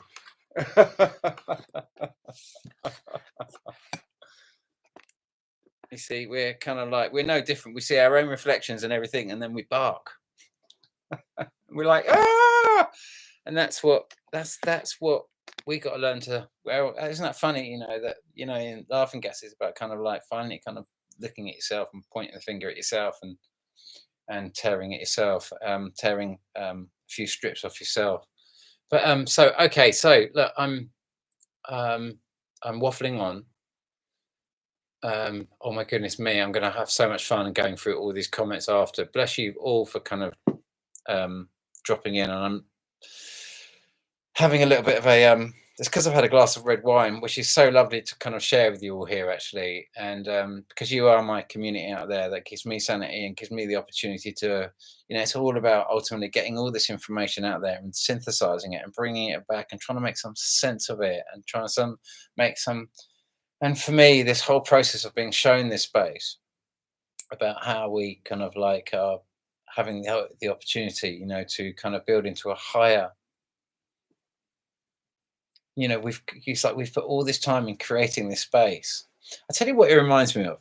I tell you, Ian Banks. I don't know if you ever read any of Ian Banks's or Ian. I mean, I've read a couple of Ian Banks's work, as in his kind of non-science fiction work. And I remember trying to read The Wasp Factory. And whoa, what a terrible book. If that was the first experience of Ian Banks, oh my God. I had a friend who picked it up and he said he'd never ever read another Ian Banks book as long as he lived. And I realized what Ian Banks's genius was, that to be, I should have probably written some kind of really dark, sadistic murder story that put me in the camp of being the darkest, whatever on the planet. And I would have been published and been over the front cover of, the best-selling blah, blah, blah, and this and that. And they would have talked about me because it was dark. So he kind of made his reputation out of kind of one of his first books. He made his reputation out of the kind of like out of the darkness of the Wasp Factory. And but he opened up this this whole line of thought when he started making these books. He released a whole series of books under the name Ian N. Banks, and they were all kind of science fiction, based on this idea of this culture, which was this kind of like artificial intelligence that was supersonically intelligent and supersonically old, and these massive minds, like a mind, minds, that were these huge, great, massive ships of sizes beyond belief, size of planets and bigger. And they had massive crews of humans working on them and different life forms working with them in collaboration with them on these massive missions that made our planet timelines look small. Just he opened up, and I love this. I love these stories because they gave me a real kind of window on the idea of what it might like to be a Pleiadian, or what it might like to be a an Andromedus being incarnating on this planet and having to interact, and yet having technology that on this level you have no idea that you have available to you, that actually the entire backup of the most advanced future technology is in the background of everything that they do on this level, on an Andromedan kind of Pleiadian, whatever that might conjure in your mind where they might come from, what their lives might be like, and what it might be to incarnate on this planet, to work here, just to raise the vibration of humanity just sufficiently so it doesn't crash, that it can just about get through this point. Because if we can get past this kind of hurdle, every race must, when it's going in its predator state and it's all about survival and borders and boundaries and where you're still in a state of war to balance out the indifferences, and you're using these type of techniques to solve kind of disputes. They only work up to the point when once the technology gets over a certain level, then you can't risk war because it's just too damaging on all sides. One mistake and you lose a planet. You lose everything. This is why I wrote Laugh and Gas, because we cannot have this war. I was showing what would happen if we go to war. It's just there's no winning objective. Einstein said it back in the day. He said if the Third World War starts, the Fourth World War will start with bows and arrows, if there's a world left over at all. I don't know if he added that last bit, but the bows and arrows bit, he definitely said, that was just like, it's just, you can't contain this. That's what there can't be a no-fly zone. And as soon as there is a no-fly zone put up, that's Third World War started. That's when karmic equations occur. I was going back to Ian Banks. He wrote Consider Flybys. He wrote so many. He was utterly prolific. State of the Art was was the first I read. Probably not the best, but the first I read, and it had such a massive impact on me. The tiny little story at the beginning, which was like about 2 or 3 pages, and I read it about 5 or 6 times in the shop, just trying to grasp what had just happened in this story that didn't seem to have an ending, and yet just left you in this kind of odd kind of state. And even accession was unbelievably complicated, and it was actually the story of Planet X. It was such an interesting story about what happens when unbelievable intelligence meets intelligence beyond its wildest dreams. Because he likes all that. He likes throwing an immovable space against something that cannot be moved, that just won't budge. And his whole kind of thing is playing with the idea of fantastically over the top kind of, and we see this with Planet X. We see these we see these images of what looks like a shield. Sometimes we see these images of these massive kind of bodies that we just can't picture.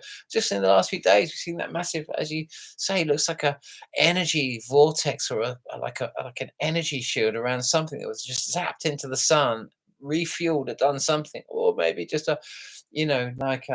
maybe it is a very rapid flyby coming in and coming out of a big object. But one of the books he wrote about was it might have been Consider Flybys and this game of Risk, and they're all on this world, and all these different tourists that play this specific game, and they go to these worlds that are on the brink of destruction, and they play this game, this card game on these worlds, and this is their thing. And the game is set up, and the longer you stay in, many people jump out because it's just too risky to stay, and everything could just go bang. And so you're all just kind of working out how long you can stay and how much you can, and it's a game of risk. And I often think that often plays in the back of my head, because we're kind of in a bit of a similar situation. Because if you don't, when this doorway opens to this higher realm, it doesn't mean you can't always get there, but there's a doorway directly there, open to all that are of a frequency to get into that space. It's not so much about what's happening here on Earth right now and your story here. Your story here is one of many, many, many stories that you've had on Earth, where you might see yourself, where certain areas where you've failed and you've fallen short, and other areas where you've done really well and you've succeeded. But this story at the moment is a very unusual story because humanity is being utterly dominated by duality on a very, very, on a bigger way than is normal for humanity to experience this. And so this is the toughest time. This is when a duality is existing because there's a new soul group that's trying to come in. So you could see it as an invasion. And in some ways it is an invasion. But actually, when I was first shown this, not on ayahuasca, but when I was doing my writing practice and opening that door up, it was like saying you could see it as an invasion, but it's actually an invitation. It's you understanding that, number one is the point we would see as arrival, initiation, and beginning, and beginning a new cycle. And my mum used to talk about how number 9 is the end point of a cycle, and then the number 10 is the beginning of a new kind of cycle, and it's also completion of an old cycle. And her number 9 is kind of service, because that's where you have the most amount to offer to the new ones coming in. So the number 9s are working with the number 1s because they have the most to offer in initiation, because they've done the whole thing and they're at the end and the last bit before they have completed their work. Their journey is to offer and open the door for the new arrivals. And so you can quite easily see why there is a state of duality and what seems invasion at the end of an age, when new ones are coming in and old ones are moving on, not to not come back, but to come back from another space, from a higher space, and embellish where they came from and where they are projecting back to in their life on Earth when they're existing in a third dimensional body. Imagine coming here from a higher space, not just an astral realm.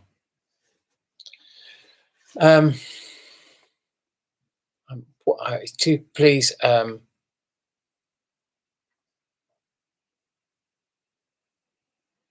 these life path numbers? That's an interesting question. Sorry, giving Earthly Patriot all the I just keep seeing a name. I keep looking over and I keep seeing, but then I haven't seen anything about Earthly. But she probably makes videos and all the rest of it all the time. But I've been quite distracted, haven't I? Just lately, I haven't been able to make that many videos, and I've really wanted to, but burns me inside to do it at the moment. It hurts inside, and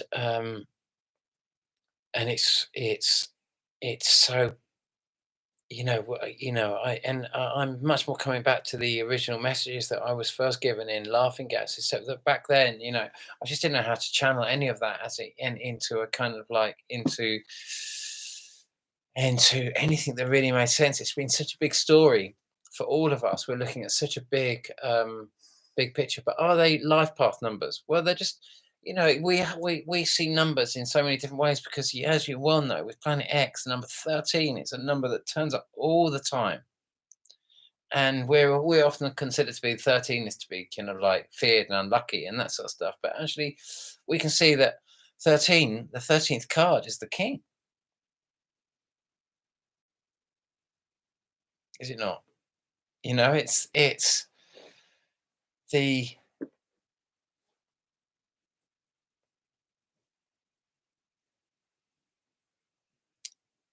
it's a very celestial, it's a very powerful, beautiful number, 13. And so we have these kind of cosmic numbers We have these Earth numbers, and we've eliminated, or the Roman Catholics took the number the 13 moon cycles, the 13th cycle away from um, the Julian calendar and went into the Gregorian calendar in, I don't know, 1582. And just before, ironically, 6 years before the great storm that absolutely destroyed the Spanish Armada. Isn't that funny that all of that began exactly then? And then 1596, we see the first dwarf planet, then we get Galileo, then we get Kepler, then we get, we're getting all these people seeing this massive thing and these massive cycles. But we've got this kind of like these, because you can see it from the hand, you can see that as kind of 5 and then 10. But the old-fashioned way of counting was the kind of digits. So 1, 2, 3, 4, 5, 6, 7, 8, 9, 10, 11, 12. And so that's why we would have had the kind of 12. And so we can relate. We can see 10, but we can see 12. So we can take it further. We can see. We can have Earth, if you like, numerology, and we can have cosmic numerology. And I don't know what I don't know how to kind of perceive it. I have got my kind of ideas of numerology are kind of like I think I don't have any understanding of it at all, and then other times I have such a massive understanding. My mum used to, so often I've communicated to people in numbers because that makes sense. But now we've got, because of astronomy, when we're talking about, when people saying, oh, I live in, I'm Virgo or I'm this and I'm that. Well, actually, as you well know, that if you're saying you're a Virgo, the planet is not actually in Virgo, or if you say you're Scorpio, the planet's not in Scorpio, because Scorpio is kind of up where the sun would rise, and it's just like, so you can't. Astronomy and astrology, astronomically, in terms of a kind of like, in terms of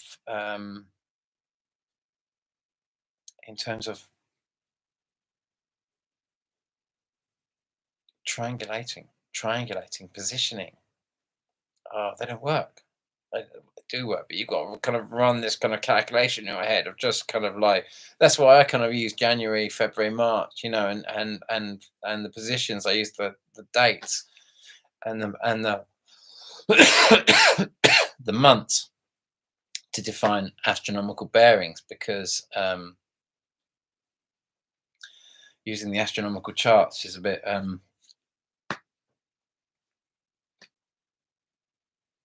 confusing, and I think that that's all done quite deliberately sometimes. So let's have a little look and at some of the other comments that we've got here.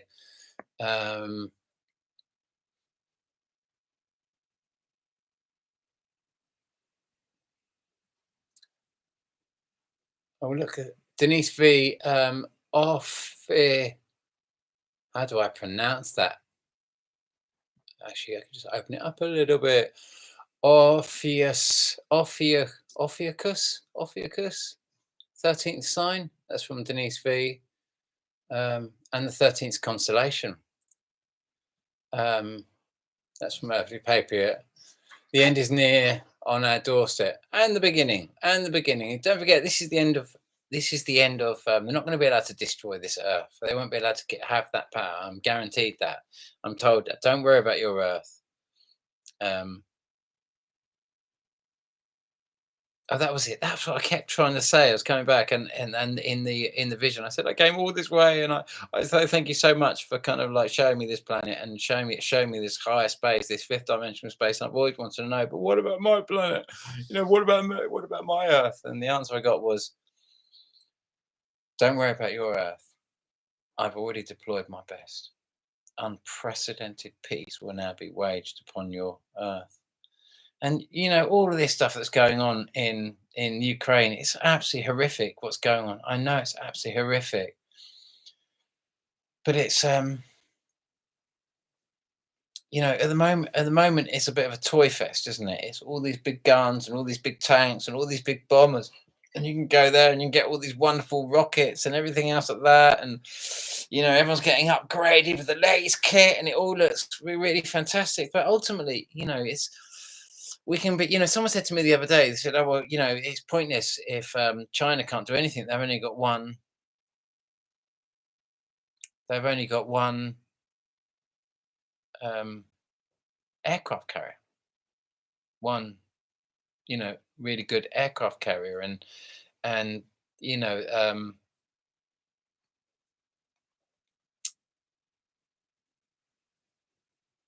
and Russia have got. I think they've got one working. I don't even know if they've got one fully working um, aircraft carrier. Um, I really don't know, but I don't think they've got. But the interesting thing was that when I heard that, and you kind of look about this technology, you just like we can see, this is the same thing that happened with Japan. Japan, kind of like America took in 1943, took its entire, what was pretty much its entire fleet and put it into Pearl Harbor with this kind of notion. Supposedly, different people have different opinions on what happened here, but that there was a lot of kind of information being kind of like baiting the Japanese, suggesting that there was about to be an imminent attack by the Americans, and all the ships were in Pearl Harbor waiting to do this massive attack, and it was going to happen, and they were going to go in. And Japan bought the bait, and they went and destroyed all those ships. And then, in theory, America didn't have a fleet. It had been pretty much destroyed in one fell swoop. But they were all kind of World War One and pre-century, the penultimate century, kind of like old steam. They were they were they were they were they were World War One and older. They were just like it was like but what people didn't realize that they had this guy called Edward Deming on side who would go on to create Sony in after the war. He would go to Japan and create Sony and use the same system. And he created this inverted triangle system, and his kind of line, his logo was, if you can't write down what you're doing, you don't know what you're doing. And he restructured a way that they could actually, these small frigates, they produced one of those small frigates in 24 hours. Now that didn't come straight off, but he worked out a way of taking the manager at the top and sending all the information down, which is how the whole kind of workings and systems had been set up of old. Mr. Big and important at the top, and if you made a mistake, or like, to give you an example of that, isn't by Kingdom Renown, he built the SS Great Britain in Bristol. And he was the great master. He built the first steel hull ship, and he built the steel hull ship. And then halfway through, he suddenly realized that he'd forgotten the moon, and that he was never going to get his ship out of Bristol Harbour because it was too wide. And he hadn't done his maths. Well, he'd done his maths, but he'd forgotten the water was going to go up or go down, and he was just not going to get it out. And so he had to take the paddles off the side and invent the propeller, which financially crippled the whole process. Because you've got one man at the top trying to do all the thinking, all these other people, like shipbuilders down there, they've got all this knowledge, but no one's interested in what they've got to say. No, listen to the man up the top. He knows it all because he's so fucking intelligent. He's got it worked out. Oh, but he's forgotten the moon.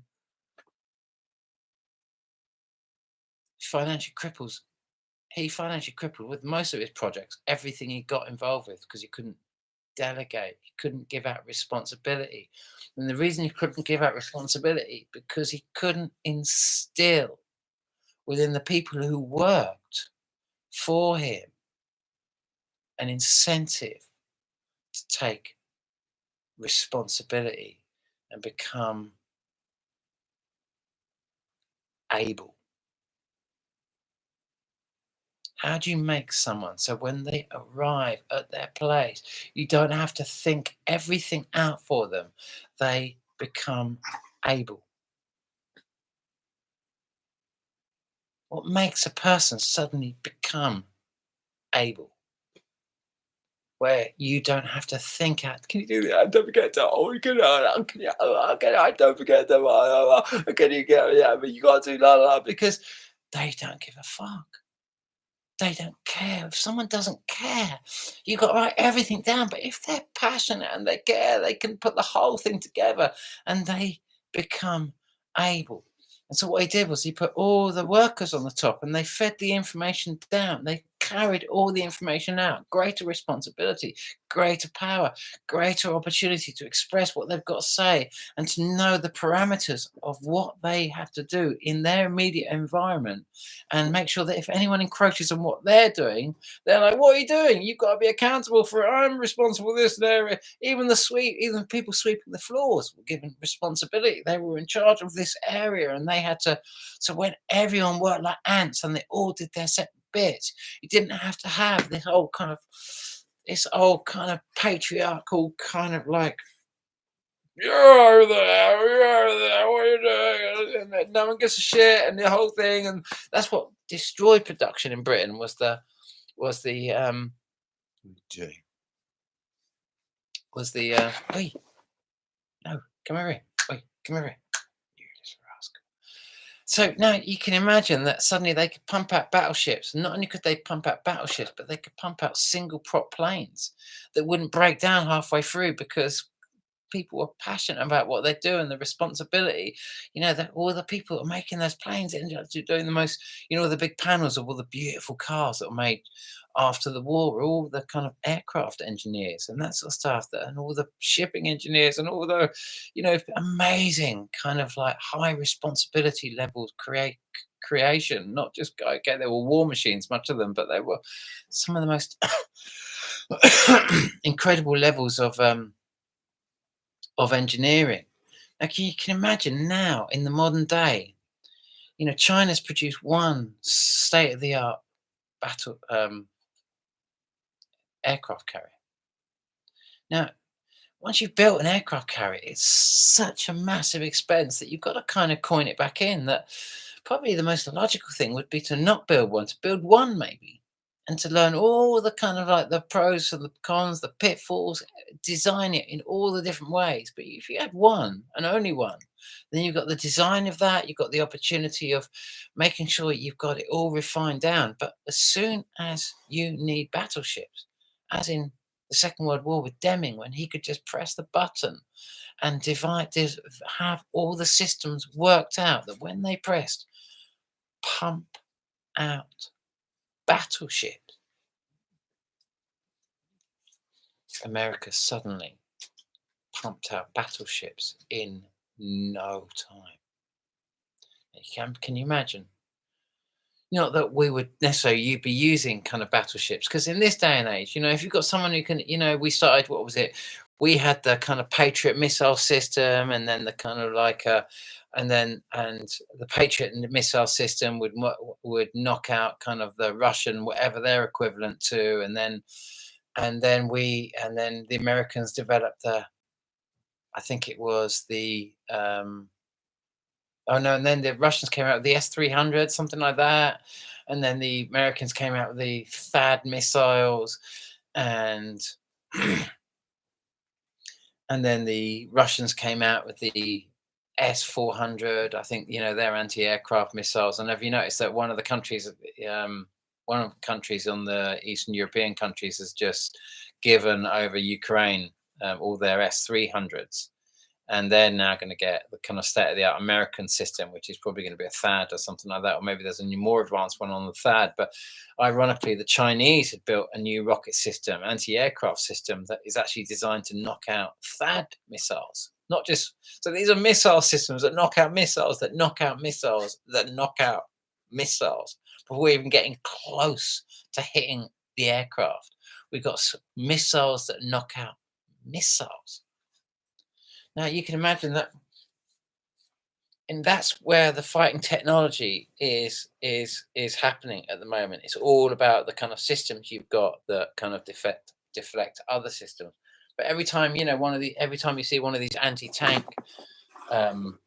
rockets that have been supplied by Britain, say, that you're seeing in Ukraine loads, where they don't actually hit the actual tank directly, they fly over the top of the tank, and then they detonate over the top of the tank, and they basically send the turret of the tank to a super high temperature. It's more of a because they've got all this shielding, but it's all metal, and they massive burst of energy basically, and it melts. It certainly kind of it kills everyone in the tank when they blow over the top of them, and you see them. They all just open up all the hatches and run for their lives. You know what I mean? Because of the heat, not the shock wave. It's the heat wave that comes from those things above them, and that's what kind of detonates all the ammunition and just kind of like and they're in metal, so it's a heat sink. It's just going to suck up that heat energy. And so we can just see that when this type of technology, massive populations at the moment, they're just thinking it's just a wonderful opportunity to just use loads of technologies. All these kids are going to get dressed up in all this kind of like all these lovely kind of uniforms and everything else like that, and have their dream of going off into battle. When most of them are just going to be stuck behind bits of technology, and it's a numbers game. It's just a numbers game. You know, it's you're fighting computers. You're fighting computer systems. You're just, every time they fire one of these anti-tank guns, they go for like 40 each. You get one shot, and then it's you throw it away with these anti-tank things. They look fantastic, one shot, but then you're out of the bunker. You've identified. They can see which direction it's coming. You either hit or you don't hit, and if it doesn't hit, and you're not successful, your position is triangulated, and you are up against. Not men, you're up against their technology and how much technology they've got. And at the moment, both sides have just got so much technology, but so much of this technology can go out of date like that. A new system comes in, and no one really knows what each other's got. And no one knows when big technology on the table.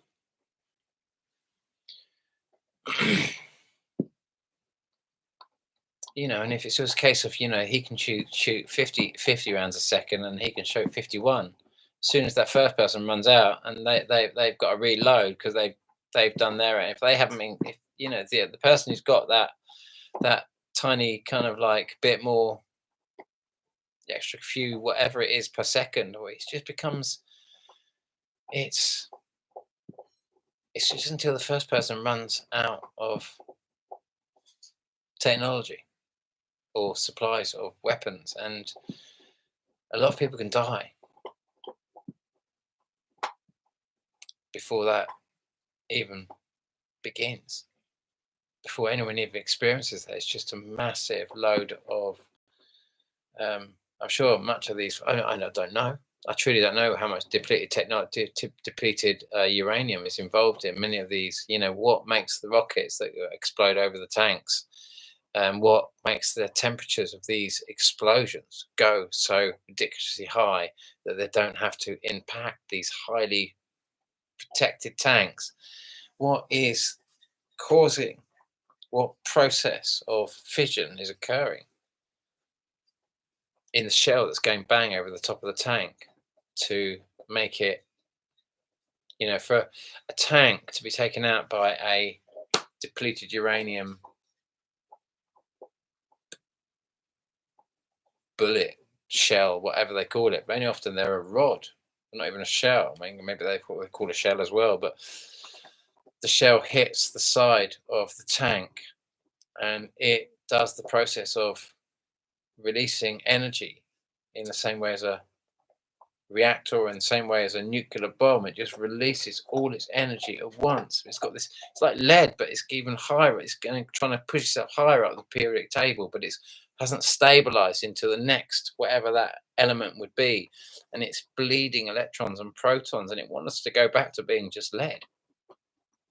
And until it's bled off all its excess protons and neutrons, it's going to be unstable. It's going to be radioactive, and it hits the side of the tank. It starts releasing all of its energy. It goes to thousands of degrees centigrade, and it simultaneously turns the metal that it collides into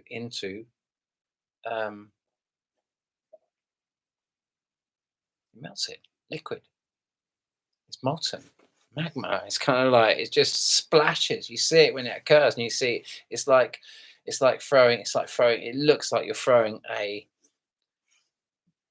balloon, water balloon, the thing. Globules of metal spray out in all directions. And of course, the temperature inside the tank just goes, whoop, goes, and everything explodes, and they get, they can get out. But then you've got all the dust of all the depleted uranium goes bang, and many of these tanks use depleted uranium as their shielding as well. So it has the same reaction, that it explodes out in the same fashion and blows the blast the other way around to protect the actual tank, so the heat isn't forced in, but it's just more and more radioactive, kind of like,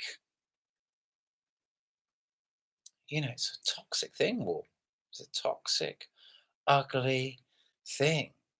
And this is high technology war. And it's all that same technology, but just you're not even guided by state of the art. What we're told is state of the art, but then you're just hoping that your enemy hasn't got even more state of the art. It just becomes, once you start it,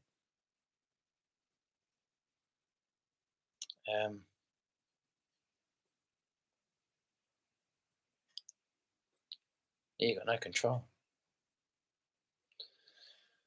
Anyway, I'm waffling on, and I'm so sorry. I'm just suddenly realizing that I am just sitting here having a drink, probably waffling on way too much. So let's come back to you guys a little bit, and I so wish we were all in a room and we could all just kind of like. Do you think it would be a good idea for organise another conference of some sort or order? Matt, I was talking about this with last time I spoke with Matt Rogers. I was talking about this idea because I think he would be a nice person to help organise something like that, and a way in which we could have a little bit of. Remember, Steve Olson organised one. It was so exciting. It was so lovely to come out, and we kind of sent it out across the airways. But and I remember. Dabu7, and I love Dabu7. I love the fact he's out there and he's always kind of giving this kind of lovely feedback. It's he did a bit of a get together, and I'd like to see a Planet X convention. I really would. I'd like to see us all kind of like all come together, and all of us who've got different opinions out there to bring that together. So let's just go back now to because I'm going to start from the bottom, I think, rather than the top, because I've noticed that you guys are jumping in. A lot of comments coming in at the bottom. That's probably where I should kind of like probably where I should kind of like keep coming in. I promise you, I will sit down and read all these, go through all your kind of like because I'm kind of like I'm kind of hoping to go through everything, but I'm also kind of like I'd rather burn out than fade away. That's from Area 55. Languages of the birds, that'd be a good thing to learn. Israeli News says wormwood will never enter this solar system. This will enter. Sorry, I don't know where I got never. Says wormwood will enter this solar system this September. Well, I mean, I've heard it so many times. I mean, for me, it's been here constantly now for such a long time. The Carrington event, 1859, is when we were really close to it in this point, and we've been tracking with it. And it's just that what's interesting now for me, in my opinion, there are always so many different opinions, but we're coming to the same ecliptic now. And so many of these objects are coming in and really coming very, very close to our planet. So we're getting these spectacular views, and that's why we're getting all these long duration volcanoes like we did in the Second World War. When the last time when they were trying to bring the vibration very, very low, to allow these energies to enter the Earth. And but no one knows, and we've all got different opinions, and it definitely will be entering. Aspects of it will definitely be entering into our solar system in September this year or this September, but they were last September. They definitely were in kind of like September the 28th, 2018, when it's 2019 or 18, 2018, and on a full moon or a new moon. Come on. You little wandering wonder. She loves it when she sees herself. Who's a doggy? Who's that? Who's that? Who's that? Who's that? Is that doggy? He's doggy. Woof. She loves seeing herself, but I think she doesn't. Oh, nearly knocked something down. Come on, lie down. You can imagine I've only drunk that amount of wine, and I feel quite kind of like I'm quite jolly after just really quite a small amount of wine. Why is wine so kind of like small amounts of good wine is really I don't need very much at all. I'm such a lightweight. Anyway, so let's go back to the comments. Menacing muskrat. Dave Dobbs have seen M2, Mr. M, I think that's Mr. MBB333 cigar-shaped object parked in 8 o'clock position of sun, March 4th, present. Oh, is that the? Yeah, that's the shot that he's just been showing of that kind of like that's that where we're talking about this kind of. Oh, screaming. Oh, that's the red wine. That's not you. That's the red wine. This is the shot that we were discussing earlier. The celestial thing.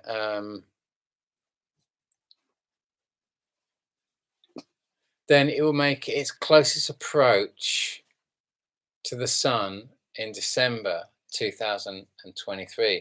Well, that's an interesting assumption as well, because 2023 is ironically the official, well, the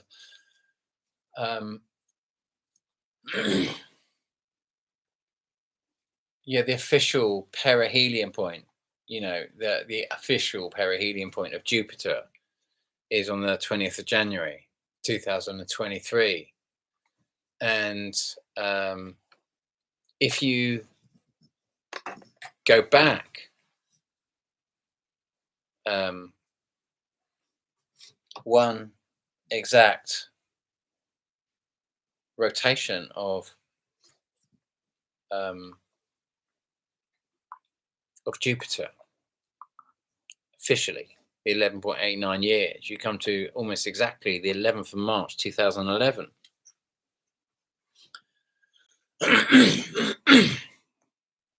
The day Fukushima went bang. And if you go back again, you come to kind of like pretty much when Carlos Ferrada was saying Planet X was going to go by. And if you go back again, you come to when Chernobyl went bang.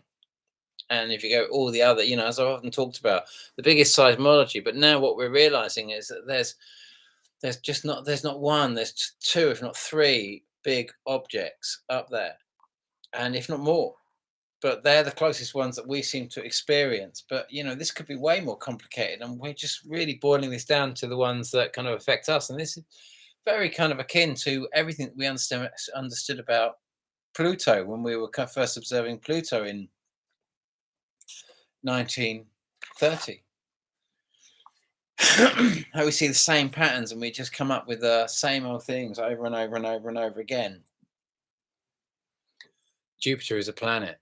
Jupiter is planet X. Exactamundo. It's exactamundo. Can you imagine Jupiter? You know, supposedly Galileo discovers it in 1613 with a 30 times telescope.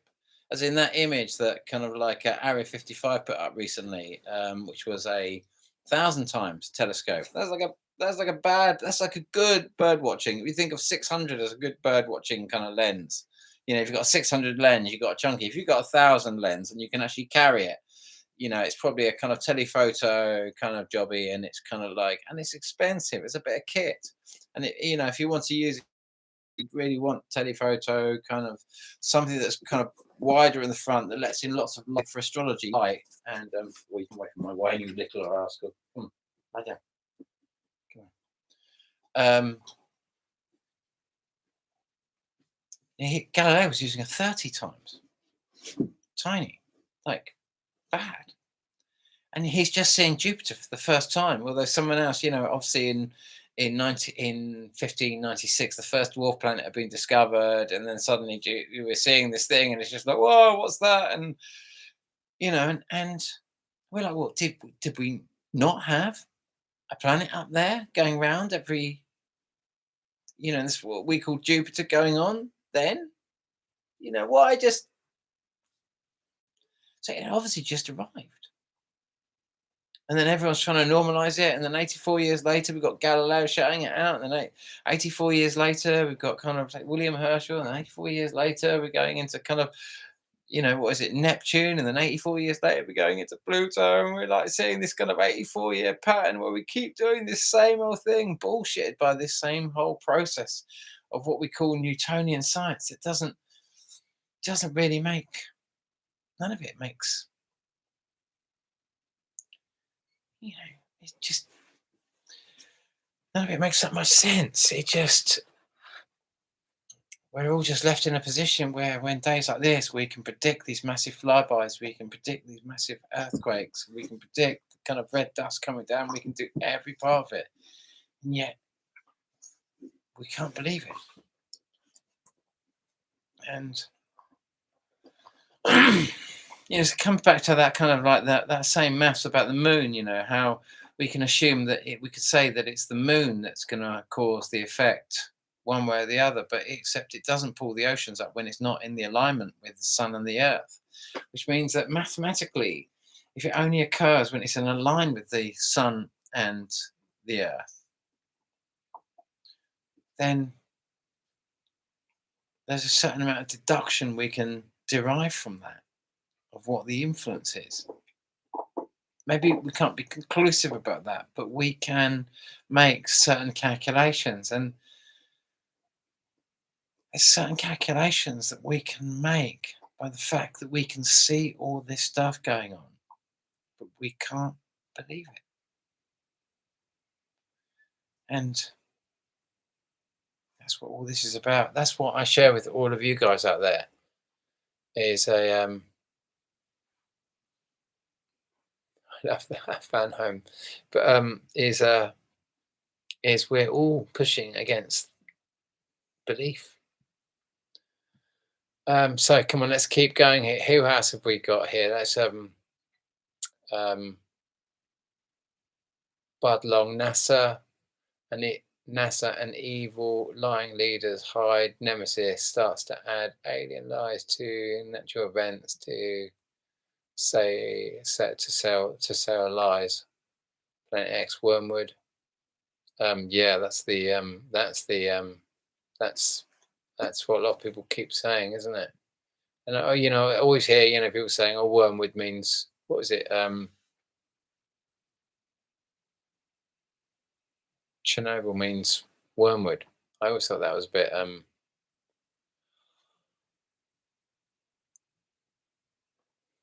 Oh, look, Denise. Yes, Denise V. Ari. Ari. Yes, big fan of your work. Oh, that's lovely.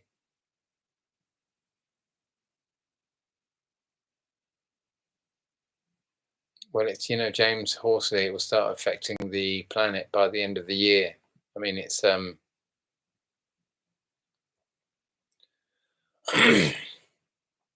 it's happening now. We're getting effects now. But like I say, will it be bigger on the quarter moon?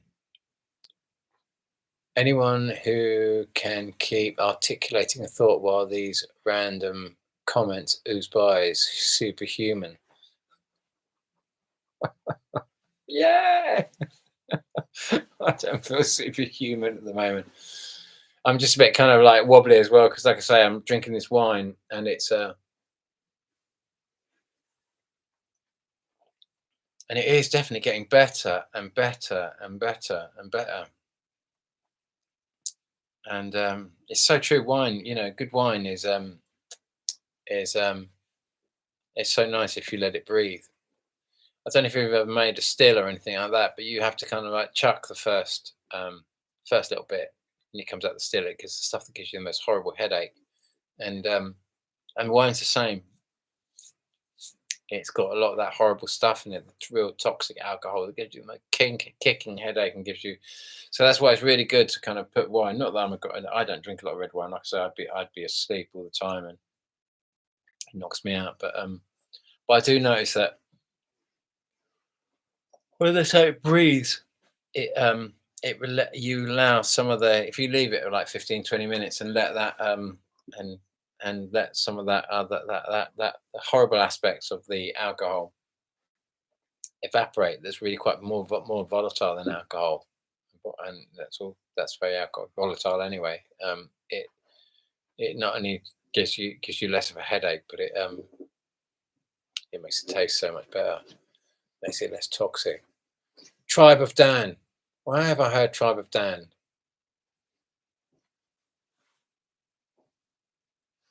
Yeah, buff 2213, 2213. Stuff is hitting the fan all at once. It's crazy.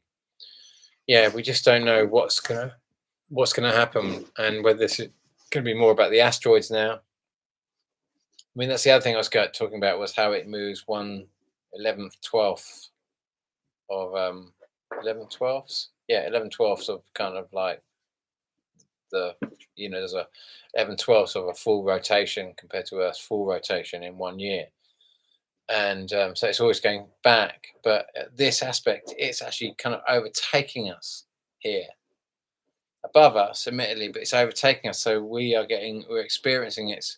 So we are.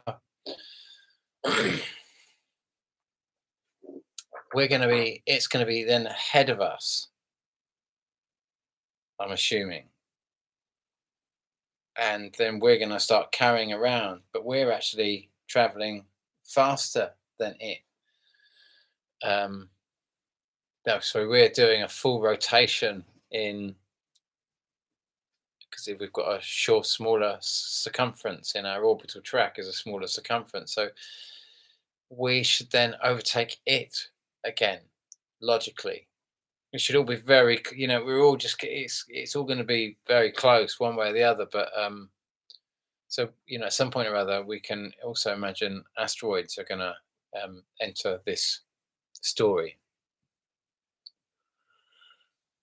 And anyway, look, I'm yawning again. So let me just keep going down. Giants were turned into stone instantly. So could have happened. Trump signed false peace deal.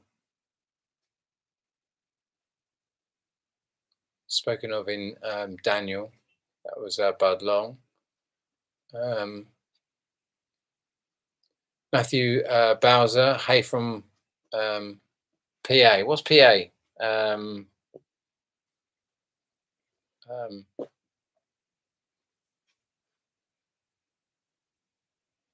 I should know that, shouldn't I? Or maybe it's just Panama. Someone will say it now, and I was just like, of course it is. But wherever you are, I hope PA is wonderful. Do you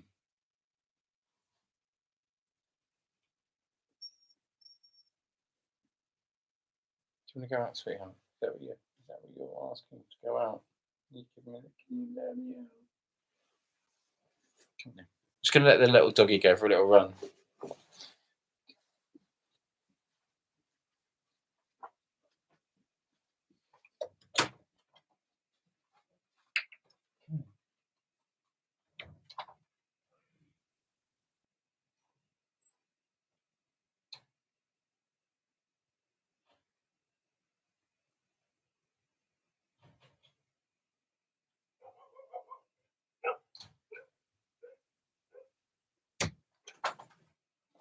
I should probably leave it there, though, guys, because I am waffling on and I'm not making a lot of sense. And hopefully we covered some of the bits of the kind of like my kind of astronomical kind of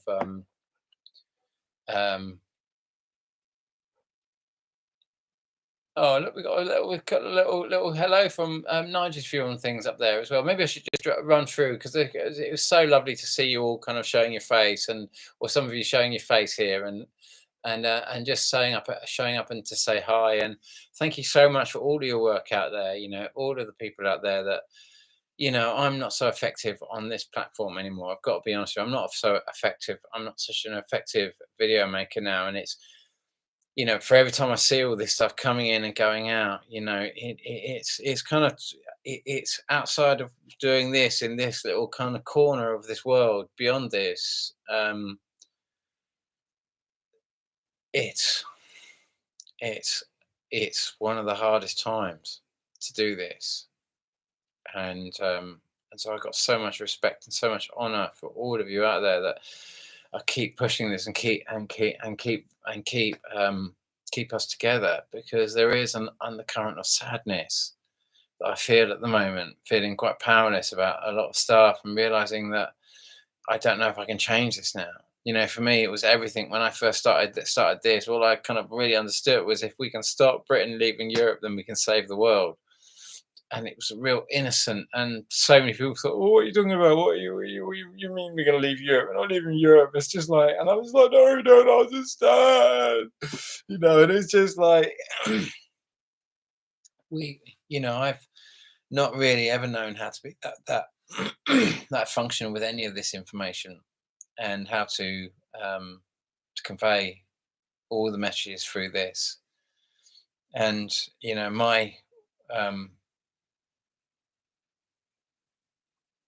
my spirit one of my spirit animals is a cat, and another one is a rhinoceros.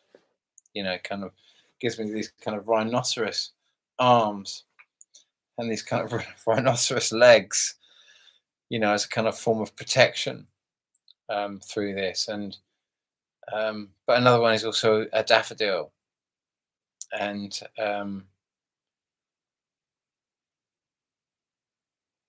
this, like a daffodil can push through tarmac with this constant intention of pushing through and keep its focus. And lots of little, it's still lots, all our little bits of effort here and there collectively is a lot. And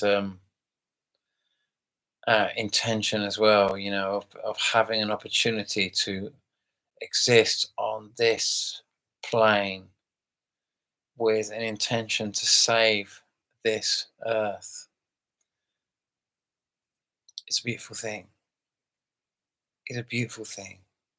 It's like you might only have a few moments of this earth to truly know that, or you might have your whole life to kind of, or culminate a big part of your life into the kind of understanding that you could affect change, bring about a change, a positive change, even if it was only a tiny part of that, even if it was only for a tiny moment within that whole story. Swear that's wide again. That whole story, and you only held on to that baton for a moment.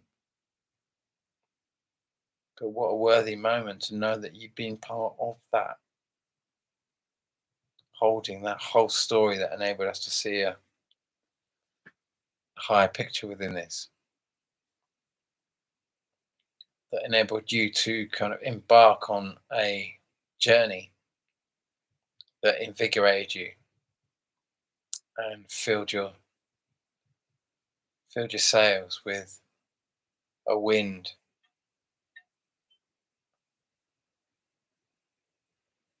that you'd never really experienced before, a driving force that blew through your sails in a way that never invigorated you in the way that this might be, to be part of this whole process, this whole awakening now.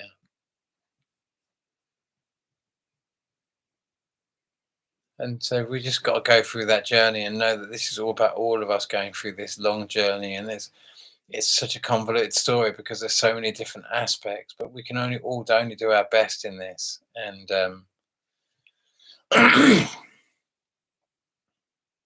and charter the most peaceful path through this, and try not to be gaslighted by anyone through this process. Stay in that kind of powerful place within yourself.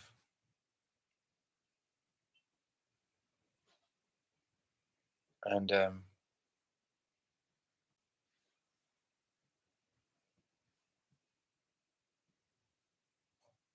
just having a little look and see if there's any other names that are just jumping out there in not that there's not, there's just so much, there's just yeah, so many people out there commenting. Um, the end game, the end is not your doorstep. It's it is the landed it is landed right into your head. If taken only once, the test swabs.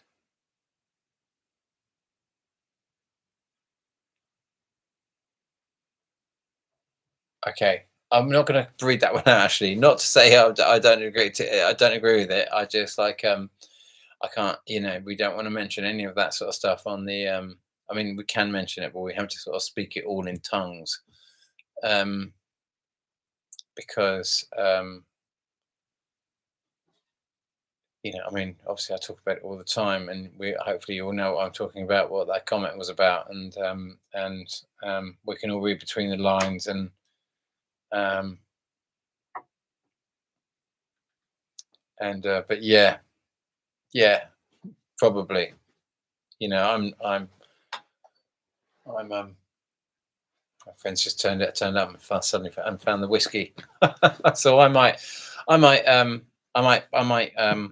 close this here now to be honest with you because it's I'm feeling tired now and I'm not making a lot of sense anymore. I think I'm just kind of waffling on and um, but good luck in whatever happens in this process. It looks like it's just flown by, and it looks like we might get a considerable uptick in activity in about a week from now. But we don't know. We don't know anything really. But we are closer, in my opinion, now than we were in 2010. And we can expect some significant activity potentially, but it's not the first quarter moon, it's the third. And that might mean something as well. That really might. We won't know. And by the time we get to the third quarter, the next first quarter after the next new moon, which will be in which will be in 3 weeks from today. It will be this object. How much further will it be away from us on the other side by then? One good bit of news is that all of the objects are going to be in the northern hemisphere, heading towards the sun, which means that our northern hemisphere is going to get pulled closer to the sun, and so we could get some really quite summer-like wet. Oh, so sorry. That's just like I say. I barely had a little drop of this, and it's kind of like knocking me right out, isn't it? But red wine really does do that to me. But we can maybe expect some really quite good weather. You know, if this thing drops down like that. Obviously, if the volcanoes start going, as they also might, we might get some seriously bad weather. But in the midst of it, you know, a little bit of you know, a little bit of twisting down towards the sun in the northern hemisphere is at this time we might get a little bit of sun, a little bit extra kind of like feeling like we're in we might feel like for the next few months that we're in full blown summer, yeah, outside of whatever the volcanoes bring about. Sorry, I'm waffling on, guys. I better call it. I better call it day there. Any more questions? You want to kind of like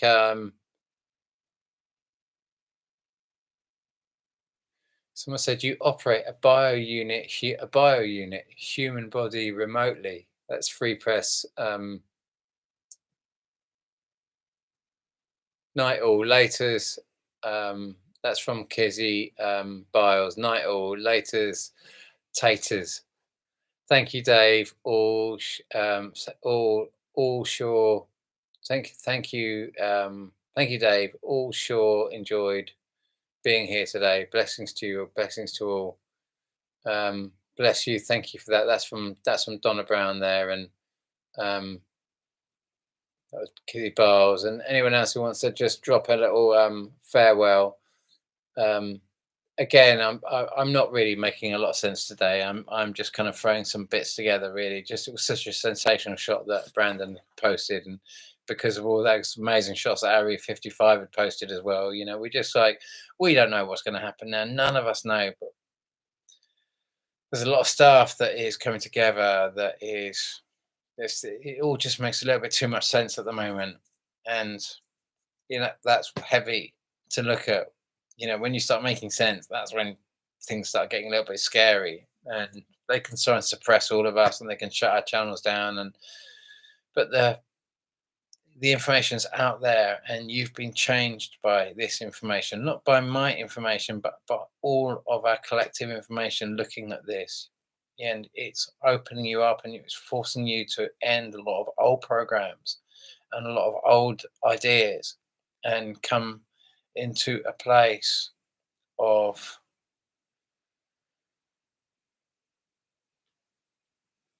being aware, conscious, and connected. And that in itself will take you to a place that will make you able. You know, it's a lot to carry as well. So it will separate you in many ways, but it will make you able. So look, I'm just look at you all just saying farewell there. Thank you so much for joining me here, and let's just watch this space. And you know, really, you know, this is potentially tsunami season that we're coming here now. If there was going to be a tsunami, it would be on the. It would most likely be on this last quarter moon or the next first quarter moon. I'm not saying that it is going to be, because I'm more thinking asteroids and that sort of stuff in this time. But we're just going to watch this space, and we're going to be not going to be scared. We're just going to watch the space and navigate accordingly. Listen to our hearts, listen to our highest aspirations, and let that be the yardstick of where we move. We're not going to let other people decide, oh, well, I just think it's all it's intellectual nonsense and blah, blah, blah. Don't let anyone else's narrative be your yardstick now. Let your deepest heart center be your compass.